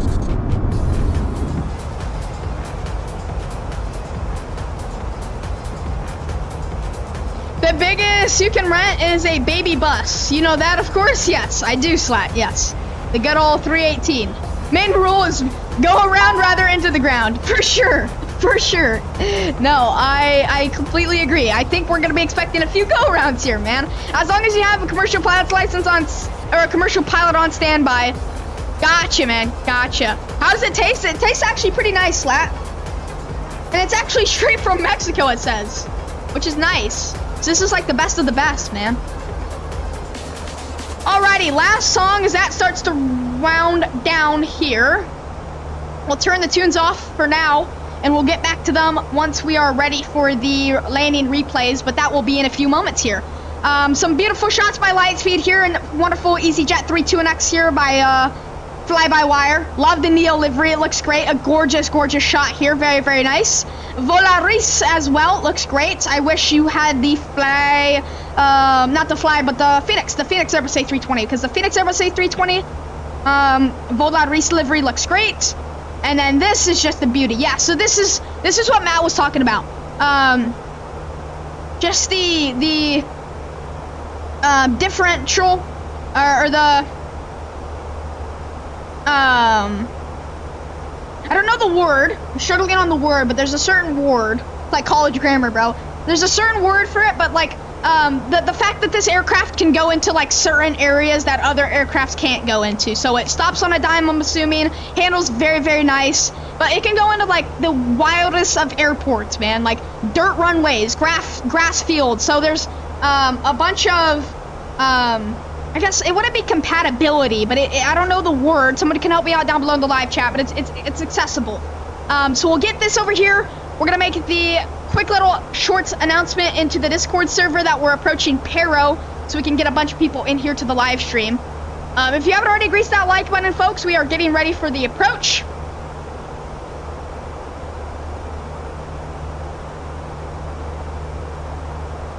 And let's throw that in.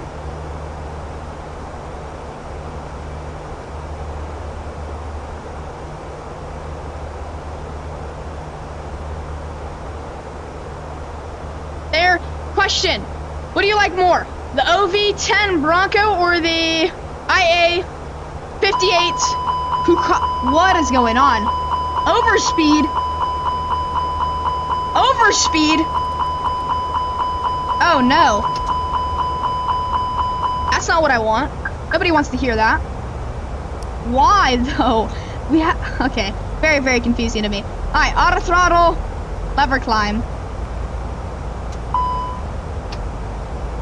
Okay. Okay, aircraft, go for it. Auto throttle, lever mode, and we'll have to manage the speed. So we'll go 250 on the speed. Set 14,000 feet. And we'll keep the speed brakes out for now. And look at this beautiful, beautiful kingdom of Bhutan, everyone. Overspeed, yes, realize that. Favorite private jet, Slat? Probably the Gulfstream. Just any Gulfstream, to be honest. Matt, I'm not sure what you're talking about. Not familiar with the OV-10 or the IA-58. I could check media. Unfortunately, we can't, Slat. We can't. Closing down Discord for now. Beef tacos or burritos? Burritos, for sure. In my opinion. Nice, Slat. That's actually huge, dude. Enjoy the tacos. Enjoy the tacos. Alrighty, folks. Let's do this. Paro, here we come. So we got to focus up. Let's get all of your attention to the screen here. Like I said, if you haven't already, grease the liking down below in the live chat. Before we grease the wonderful approach into Paro, we have to keep in mind, go around, rather into the ground today. So, this is going to be a lot of fun. I'm really, really excited. This is incredible. We only get to do this so many times, so I want you guys to, you know, be grateful for Microsoft Flight Sim and the fact that we're even able to do this in the first place. And I really, really do appreciate all of you guys tuning in today. You guys have been incredible in the chat. We finished strong, that's for sure. So let's bring the energy up. Let's get this wonderful bird on the ground here in Paro. Landing replay, track AR, and with the help and assistance of all of you guys down below in the live chat giving us constructive criticism, we will be able to get this wonderful bird on the ground here momentarily. Thank you so much, guys, for tuning in today in the first place, and I hope you guys enjoyed this wonderful approach. Really, really nice. So, let's go ahead and first get your guys' thoughts and opinions on this Paro approach. What do you think is the hardest approach in the world? Let me know what you think is the hardest approach in the world. And second off, what do you think is the hardest approach we've done on the community so far? No, we're not going to put into consideration the last time we've been to Paro for those wonderful regulars of the channel. But what do you think was the hardest approach we've ever done before coming to Paro? And what is the hardest approach in the world? Let me know down below. And give me your landing rate predictions down below in the live chat. Thank you very much, Mr. Jake Laws. Gotta look up. They're both sick and ugly at the same time. Oh, yeah. Gulfstream 5 W's? Yes, Gulfstream 5 as well, yeah. Favorite is a Cessna Citation X. Very, very nice. Give me a long haul idea for tonight. Go from Los Angeles International Airport. You got it. And go over to, what can we do? I wouldn't want to say Kai-Tak. Yeah, overspeed, bro. We can't throw in the flaps, and we're way too high on the approach. So we're most likely to go around here. We'll have to see. We'll let this aircraft do its thing here. We'll let the aircraft do its thing. Yeah, the airport's right down there, so we have to come into the valley here. Okay, so I'm fine with that. What we're gonna do is essentially, we're just gonna extend this, quote-unquote, downwind. So we'll go like 3-6, no. We'll go, yeah, 360 for now. We're gonna continue to slow to, we'll go 230 on the speed. So the airport's down there. And so essentially we're gonna kind of have to manually fly this aircraft in with the help of heading select and manage speed. Under 130, I'll donate to make it fair. Sweet, let's go. Whenever you want. I can send you the landing my friend recorded for sure, Slot, whenever you'd like. 176 from Matt, there you go. Very, very nice. 113. Calvi says Oliver, that was very hard. 129, there you go. Very, very nice. LAX over to Taipei. Go over to Taipei. So we're gonna make a left-hand turn, a left-hand U-turn.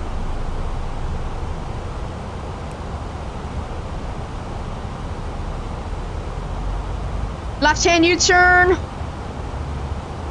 to proceed direct Paro 14. And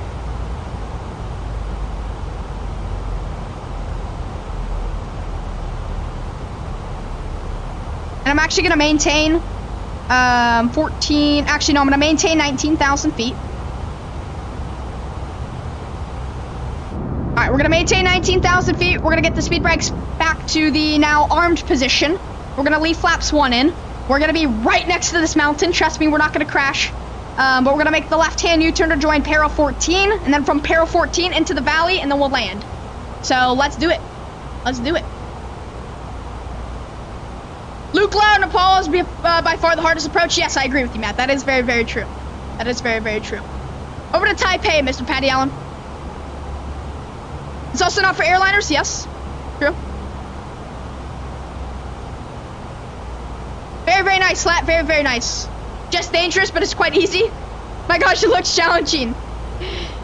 Dude. Yeah, this is pretty crazy, Mr. Matt. Pretty crazy. All right, we'll get 190 set. And what I'm going to do now is get my approach screen on for you guys, so you guys get to see the wonderful Microsoft Flight Simulator at a better point of view, or a better aspect now, just to improve the overall, essentially, experience of you guys, the viewer. So really want you guys to put into consideration that we're going to be on the ground in about 3 minutes, folks. 3 minutes to be on the ground in a Paro. So let's make these 3 minutes count. I want a bunch of you guys tuning in today, or hopefully you guys can tune in today. I think that would be a ton of help. You guys can tune in. Invite some of your other friends, of course, for those who aren't already tuned in. And be supportive down below in the live chat. I want your help and, of course, constructive and, of course, like I said before, helpful criticism, as that will help me a ton on this wonderful approach in Paro. Thank you so much for tuning in today. And I hope you guys enjoy. Ella adds his slats. I was set a little higher in the flight deck just to get a better view of the terrain, for sure, man. Appreciate the suggestion. What we're going to do is we're going to get hype playing down below in the live chat for you guys.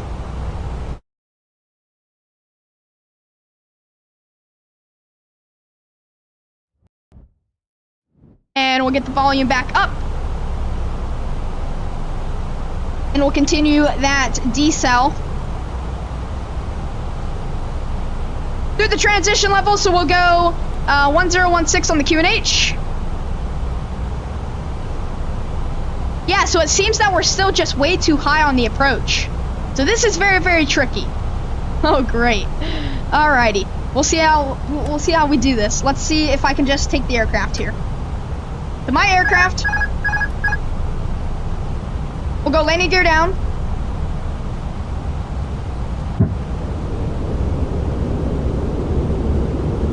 Yeah, so it's just too much on the descent rate. Yeah, it would be too much on the descent rate. We'll see what we can do. No, what I'm actually gonna do is we're gonna make a right-hand turn. 135. And we're gonna maintain 15,000 feet. So we'll climb and maintain 15,000. We'll set 170 on the speed. We'll continue a right-hand turn 180. And once again, folks, go around rather into the ground. What we're gonna do is we're gonna try and get above these mountains, which we're doing just that now. Actually, I'm gonna go 14,000 feet. We're gonna go 14,000. We're gonna continue a right-hand turn now, heading 200 to get back into the valley. And I'm gonna swoop in and come back around. Just gonna give us a little bit time to get lower, man. 149 since 2021. There you go. Patty Allen, I'm not sure. I'm not worried about that right now, man. I have to focus on what's in front of me, my friend. Alrighty. We'll continue a right-hand turn now. We'll go 300. 300. Look at this, man. Yeah, for sure, Slap. For sure. Go for it, man. Go for it. What's a fun fact? Whoever gets the closest landing rate takes moderator job. How about this? Whoever gets the closest landing rate, yeah, we have to award them for that. Okay, hold up. What can we do? Whoever gets the closest landing rate gets... what can we do? I don't know. We'll think about that. What do you guys want to be rewarded with? What do you guys want to be rewarded with? All right, we'll go 10,000 vertical speed. Continue to increase that descent rate. Pull up. We'll make a right-hand turn now. Tree 50. Terrain ahead. Pull up. We'll go flaps full. set 160 on the speed. We'll get auto Terrain brakes ahead. medium set, Pull and we'll get up. back to the approach screen for you guys. Terrain ahead. The Phoenix Pull Airbus up. A320. Whoever gets the Terrain ahead. closest landing Pull rate gets the up. Phoenix. Terrain ahead. Yeah, terrain ahead, guys. You're gonna hear a lot of this. You're gonna hear a lot of the terrain ahead calls out of the Phoenix today. Terrain ahead. Pull up. Oh yeah, fully aware, fully aware. Alright guys, we are gonna start Terrain that ahead. replay Pull here. up. So we're gonna get the landing replay. And right after this ridge, Terrain ahead. we really Pull need up. to get slow. And we need to increase the descent rate Terrain ahead. Pull up. a ton. And we need to join the valley. Terrain ahead. Pull Low up. and slow for you guys, low and slow. And we'll get the landing replay. We'll get the Terrain recorded. ahead. We'll get the Pull up. recording started. We want as Terrain much time as ahead. we can get. Pull up. Terrain ahead. Pull up. Alrighty folks, we're gonna make a right hand turn Terrain ahead. Pull up. to 095. Terrain ahead. Pull up. Terrain ahead. Pull up. Alright, Terrain let's do ahead. this. Landing light's gonna Pull go on, up. runway turf's gonna go on, nose light's gonna go on as well. We are fully configured for the approach into Paro today, Terrain folks. So, ahead. honestly Pull glad we up. weren't landing because we wouldn't be configured at all. So we're gonna do the before landing checklist. Landing gears down, 3 green, in position, auto brake Terrain set, ahead. medium, Terrain Pull flaps, up. 4, full, 4 approach. We are on profile. Into the ridge we go. Terrain Continue the ahead. right hand turn, Pull up. 150. And the replay is on and recording. Boom, track IR is gonna come on as well, folks. Enjoy this wonderful approach into Paro, folks. It is very, very nice, and I want you guys to enjoy this. We're gonna set 9,000 feet now, 9,000 feet, and we're gonna continue the descent rate. Level off just a little bit here. We're gonna set 1,300 feet on the descent rate just to get back on profile. We'll go here, and if we're not already, we'll get the performance 2,000. set. We'll get managed speed going for us. And we're through the minimums, folks. So what we're gonna do now is call out that we're continuing the approach. Cabin crew is advising us that they're ready for the approach into Paro, The cabin is now secure for landing. which we are too, which is very, very nice. The Terrain cabin is ahead. secured for Pull landing, up. folks. We are gonna take the aircraft. My aircraft now. Side stick, priority on the left. We're gonna keep auto throttle in. We're gonna arm those speed brakes. And what we're doing is Terrain we're following ahead. this river here Pull below, up. okay, folks? You understand this? Following the river. And we're aiming for this right here, this little ridge. And so this little ridge, or little, decrease in terrain, right where it meets the river, is what we're gonna aim for. And after that little point, we immediately start the right-hand turn, shortly after a left-hand turn. We're gonna maintain 9,000 feet here. 9,000 feet. High elevation landings. We've got to get this aircraft on the ground in a timely fashion.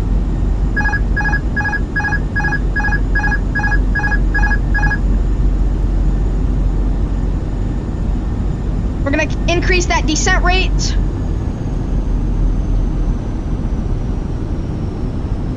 We'll start a slim right-hand turn. 1,000. We'll increase the bank.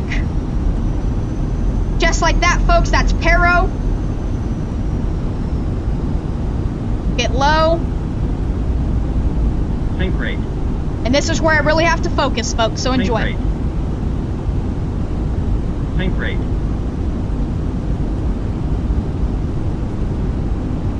400. Sink rate. Pull up. Oh, great. Here we go. Nope. Go around. Pull up. No way. 30. No way. Check 5. Oh my gosh. Go around thrust. Aircraft stalled out. Holy crap. Oh my gosh, my heart is pounding. What in the world? Oh my gosh, dude. If this just doesn't tell you how hard this approach into Paro is, I don't know what is. my gosh. We're gonna start the left-hand turn, join the valley. Oh my gosh.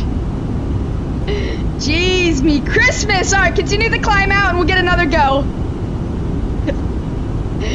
Oh my.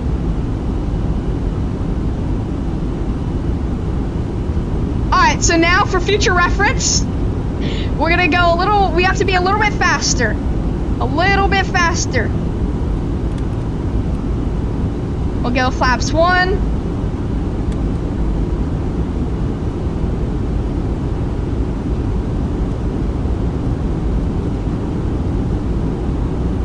We'll increase rate of climb.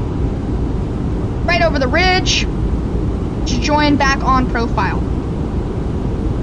Terrain Alright, track ahead. IR is going Pull off and up. we're gonna get back with chat.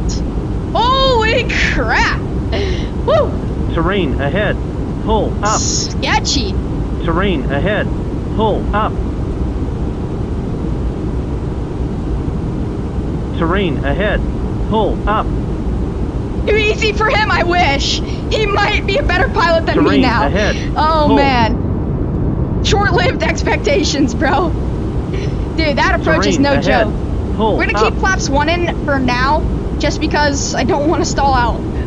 Terrain ahead. Slight Pull kiss to the up. ground, right, Isaac? Oh my gosh, wow. OMG. Ouch for sure, Terrain right? ahead. Oh my Pull gosh. up.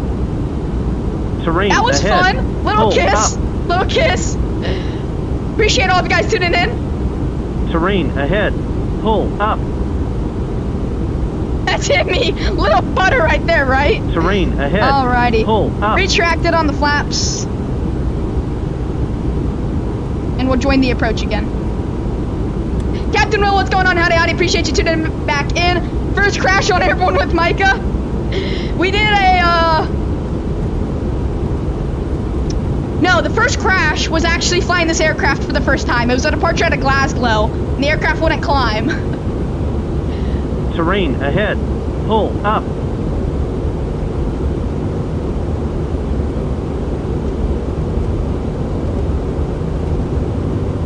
Okay, we'll keep 240 on the speed. We'll continue that climb up to 14,000. Let's make sure we don't die here. Check out the terrain. All right, we're fine. Here, what do we Terrain want? ahead. Paro 728.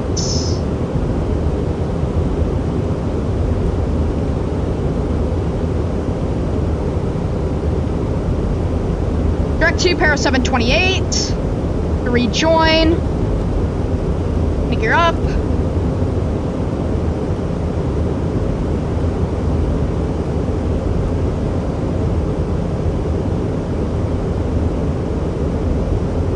Holy crap. Terrain ahead. Terrain ahead. Terrain ahead. Terrain ahead. Pull up. There we go, Terrain 15,000. ahead. Pull up. Terrain ahead. Pull up. Yep, we're pulling up, aircraft. We're pulling up. Terrain ahead. Pull up. Terrain ahead. Pull up. Okay, the aircraft is stuck Terrain ahead. at Pull Toga up. for some reason. Terrain The lever ahead. climb. Pull up.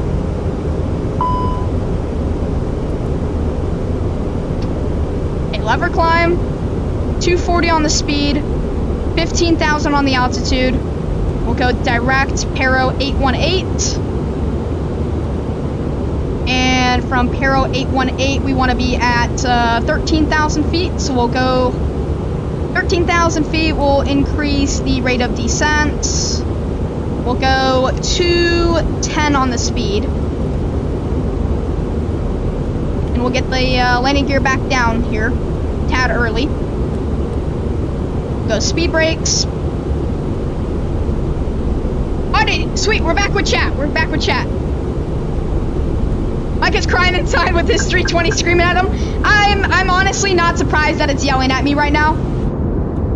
It should, because of the terrain. But I'm doing just fine right now, man.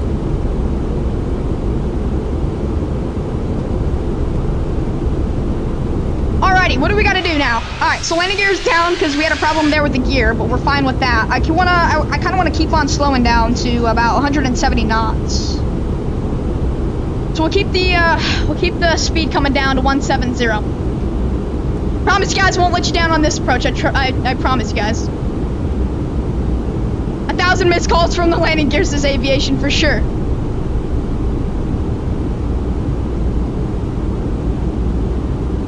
Instructions unclear. I cut the engines and crashed the plane, says Isaac. Oh, great.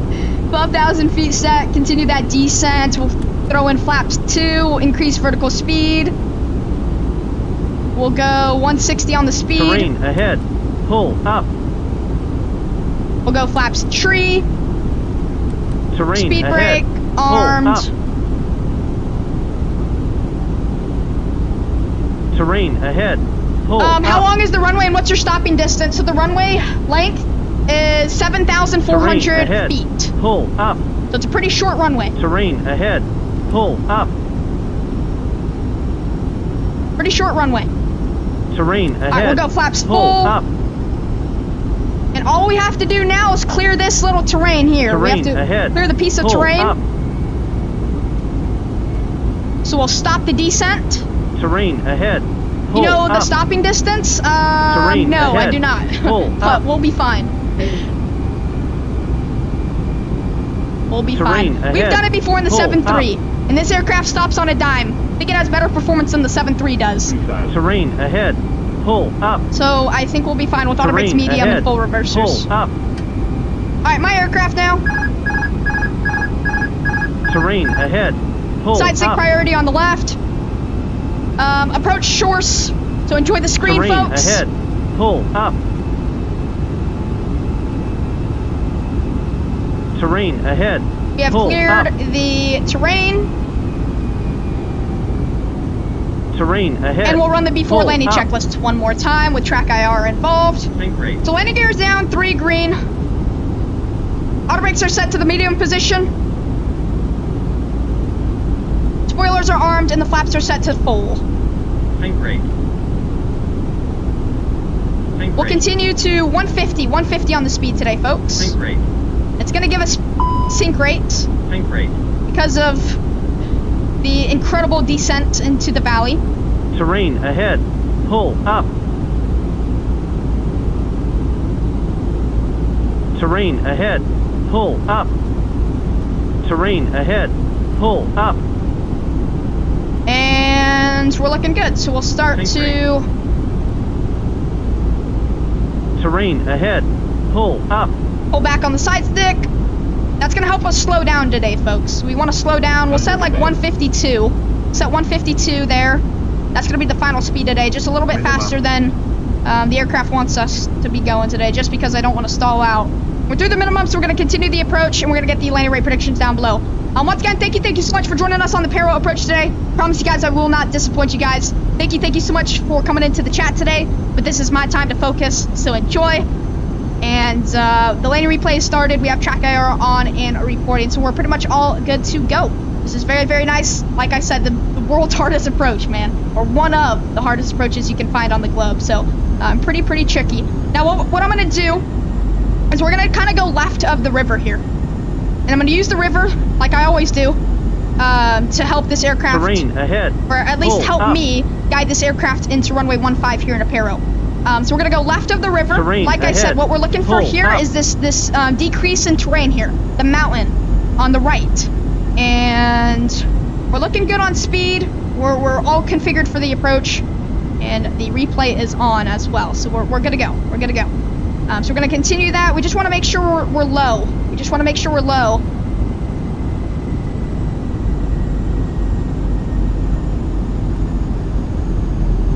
Coming in a little bit faster than usual, but I think we're fine on the speed. We really are fine on the speed. And we're looking for the village or the small town here of Paro down below. And we're going to start the slim right-hand turn. We're going to start the slim right-hand turn. We'll get track IR involved here, and that's going to help us with seeing the runway here. So we'll increase the bank. We want to keep on getting lower, man. Keep on getting lower.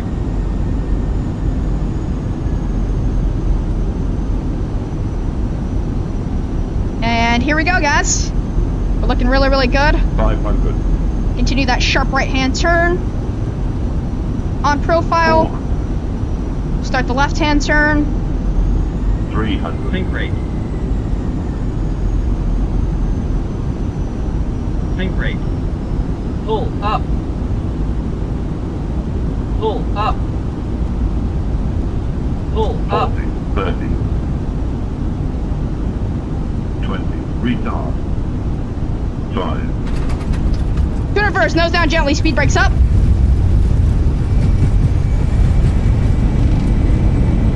Reverser's normal in the green, 100 knots. Cross checked. Manual braking.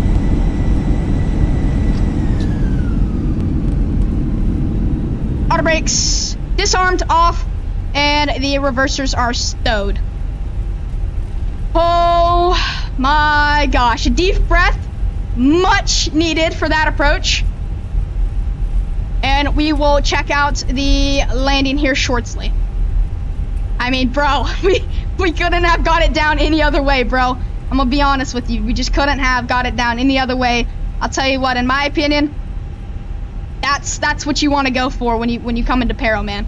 I mean, we've been getting the 66 feet per minute landings, the 35 feet per minute landings, but I'll tell you what, when into Paro, there's nothing else you can do, man. I mean, jeez, that was a lot of fun. Oh my gosh, and like I explained in the Discord announcement, thanks to all of you guys coming out here helping me out, we did it, man. We did it. Alrighty, retracted on the landing lights. Runway turn-ups are gonna go off. Wing lights are gonna also come off.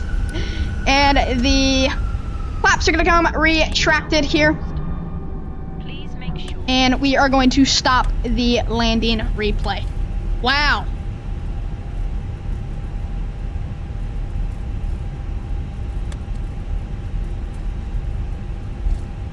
Alrighty, back with chat.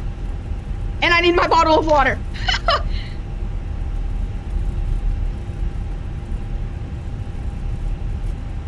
Wow. Oh my gosh, I just still can't get over that, bro. I still can't get over that. Oh my gosh. Killer, well done, says Matt. Thank you so much, Matt. Appreciate that. Who's getting that, Phoenix? Phoenix on the line, right? Negative 187 to Slat, there you go. Looking good, we looked great, 2021. Yeah, we flew that approach perfect, man. We flew that approach perfectly, dude. That was nice. W's in the chat by Slat, thanks so much. Such a G, says 2021, thank you. Wow, says Isaac, appreciate that. Nice job, says Random. Thank you so much. Appreciate you. Captain Will, we made it. Nice. Thank you so much, Mr. Captain Will. Appreciate you so much, man. Thank you so much, Mr. Slat. Appreciate the greaser emojis 2021. Thank you very much. It will be 87. No, not 87. No, sir, man. No, sir. Made it in one go around in one tail strike and take out of the fence. Right, Slat, right. Oh, great. Was it butter? Look deep down in your heart and you'll see the answer. Prediction was negative 210 for sure, Patty Allen. My heart says yes. Amazing, says 2021 for sure. We'll get the feet per minute going on the replay, folks. Let's go, man. Appreciate it. L Mountains in chat, right? L Mountains in chat. Appreciate it, 2021. Thank you very much for the support and the wonderful emojis of yours, man. Appreciate you paying up to the community and showing your support. Thank you so much. We're gonna stop the clock. We've been airborne for an hour and 10 minutes, folks. An hour and 10 minutes. So pretty crazy. That was not negative 87. No, it was not, Patty Allen. No, sir. No, sir. No, sir. I'll tell you what, man. What an experience, bro. What an experience. We came out here, we delivered, we got it on the ground, right? I mean, bro, that's what you have to do in Paro. And I'm gonna give myself a pat on the back there for that one, bro. I'm gonna be honest, dude. That was a very, very nice approach. And I'll tell you what. Thank you so much, all of you guys, for coming out here. If you haven't already, grease that like button down below. Show your support to the hardest approach in the world as a 14-year-old virtual pilot. The Fenix Airbus A320 somehow manages his way into Paro, bro. You know? So. Oh my gosh, what? Okay, wait. Hold up now. Yeah, we just hit the... Okay, dude, that is not my fault there. I'm not paying for the damages. I'm not paying for the damages. Random Mountain says somewhere between 1 and 1,000. There you go, for sure, man. That's a great prediction. Pretty realistic. Okay, face clipped. Yeah, dude, I was so shocked, Lightspeed. I'm not paying for the damages. And if the passengers aren't already dead, they're gone. What's this aviation? I know, right? Oh, man. Oh, man. What? Huh? Oh, great, bro. Oh, great. All right, we'll take it in. Make a left-hand turn, into the ramp we go. Taxi sight's gonna go off, and we're gonna check out the landing replays here shortly. But once again, guys, from the flight deck, friendly reminder, if you did enjoy this wonderful adrenaline Russian arrival into Paro, make sure to grease that like button. That's a huge way of showing your support without paying a single penny to the community. If you guys are gratefully, or guys are in a comfortable position in life and you are willing to donate to the community, we are so grateful here, and we truly do appreciate it. We're gonna continue it in. We'll get this aircraft deboarded, and we'll check out the wonderful landing replays. FS Man, howdy to you, appreciate you. FS Man, I'm sure you can talk to him via Discord on that one, man. Not in here. All right, boom. We are good to go. EFB, ground services, ground power unit, chocks and cones. We'll set that up here. We'll go available. It's on. Big light's gonna go off. Seatbelt signs are gonna go off. Master 1, Master 2 is also gonna go off. Shut them down. Nadirs are gonna go off. Fuel pumps are gonna go off.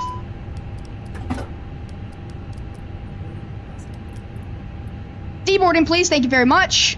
Boom. What do we got to do? External power. Once again, it's off, so we're just confirming it's on. And then emergency exit lights are off now as well. So yeah, no, external power's on. Emergency exit lights off. Seatbelt signs off. Big lights off. High elevation landing, we can turn that off. Cruise supply can go off as well. Ground control not needed. The gears are off and fuel pumps are off as well. And the aircraft is slowly but surely shutting down. Window heat's gonna go off as well. We can enjoy the deboarding process here, and let's get this landing replay started. Very, very nice. Lovely. Alrighty. Whew. Isaac says not your fault. It was the grass that was in the way. There you go, Isaac. Oh, man. Bro, that 320 is trying to kill us, I swear. Right, Slat? I know, dude. I know. It's not self-promo. Promomo. Wait, yo, do not clip me, please. It's not self-promo, right? No, it's not self-promo. Kind of is. It's so true. But nevertheless, folks, that was a fun live stream, man. I came in here with one goal in mind. To make this a quality 3-hour live stream. And guess what, guys? We just did that. We did just that, man. 3 hours and 15 minutes of straight flying in Microsoft Flight Simulator. I'm exhausted. I'm sure you guys are too. But guess what? We come out knowing that we did this together. So huge thanks to you guys and all the energy you guys brought today. Thank you so much for making this just a fantastic live stream. I mean, bro, you guys are incredible. I mean, hey, a community isn't a community without the viewers, without the people. And so thanks to you guys, we're able to come out here and enjoy the wonderful freeware scenery that's delivered by Flightsim.to and the creators there. And this wonderful Bhutan Airlines livery in the Fenix Airbus A320 thanks to Fenix Simulations. Now, of course, I'm not really going to bet a $50 product on a landing rate into Paro, although that was a ton of fun. I will say that got everyone's blood pumping. I'm not going to bet a $50 product or even, I think it's $60, right? Something like that on a landing rate. I'm not going to do that. But what I will do is this upcoming weekend, I will be giving away a Fenix Airbus A320. So make sure to stay tuned to the announcements channel in the Discord and also our community tab within YouTube for the update on the Fenix Airbus A320. I'm proud to do it. I'm happy to do it. And I'm actually like now wanting to do it and announce it here on this wonderful live stream. So Fenix Airbus A320 will be coming your way this weekend. I think I'm just, of course, going to do one copy. We're not going to do like 2 copies because that would be $100 and that's not fun. But we'll get the landing rates going. We'll get the replay going as well. And I will get you guys on your way. It's been a fantastic Tuesday live stream. Look forward to some more live streams later this week. Tomorrow's off. Prize and Sim 787 on Thursday. Alrighty, folks. Let's do it. What we're going to do here is I'm going to get to you, Mr. Random, here shortly. Landing rates, replay. Just wait. We'll get you the landing rate here. W's in the chat by Jake Loss. Thank you very much. Appreciate it. Yeah. Phoenix Airbus A320 coming your way this weekend, folks. What we're going to do is we're going to fire up the replay, but for now we're going to get the pause screen going, and we are going to get the playlist back up in here. Let's do it now. That's a horrible song.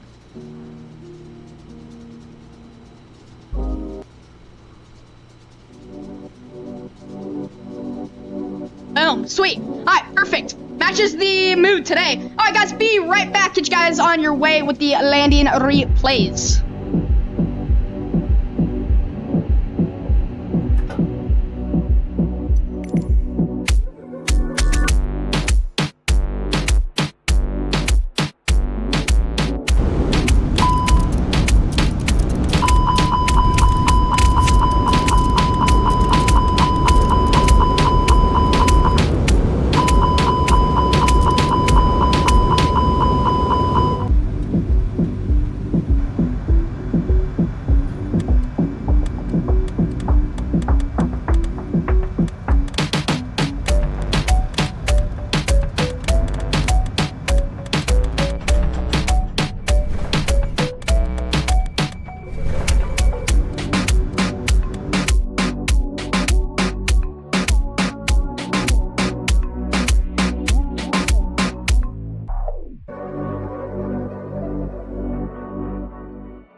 We're back.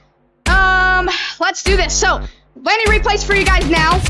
The landing rate was not even that bad, guys. Not even that bad. Wow, I'm actually shocked. Guess what? Really shocked that it was only 381. So negative 381 was the feet per minute there that we received on this landing. I actually thought it was gonna be like 600s, bro. But 381, I am so content with that, and I'm so fine with that. So for whoever guessed closest to 381, congratulations. But for now, fly high, remain airborne in the skies, folks. You know, keep those wings level.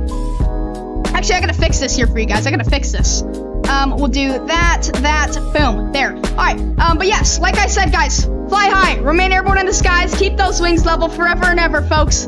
I'll catch you in the next live stream. Thank you so much for your time, your efforts, and enjoy the rest of your evening, folks. See ya!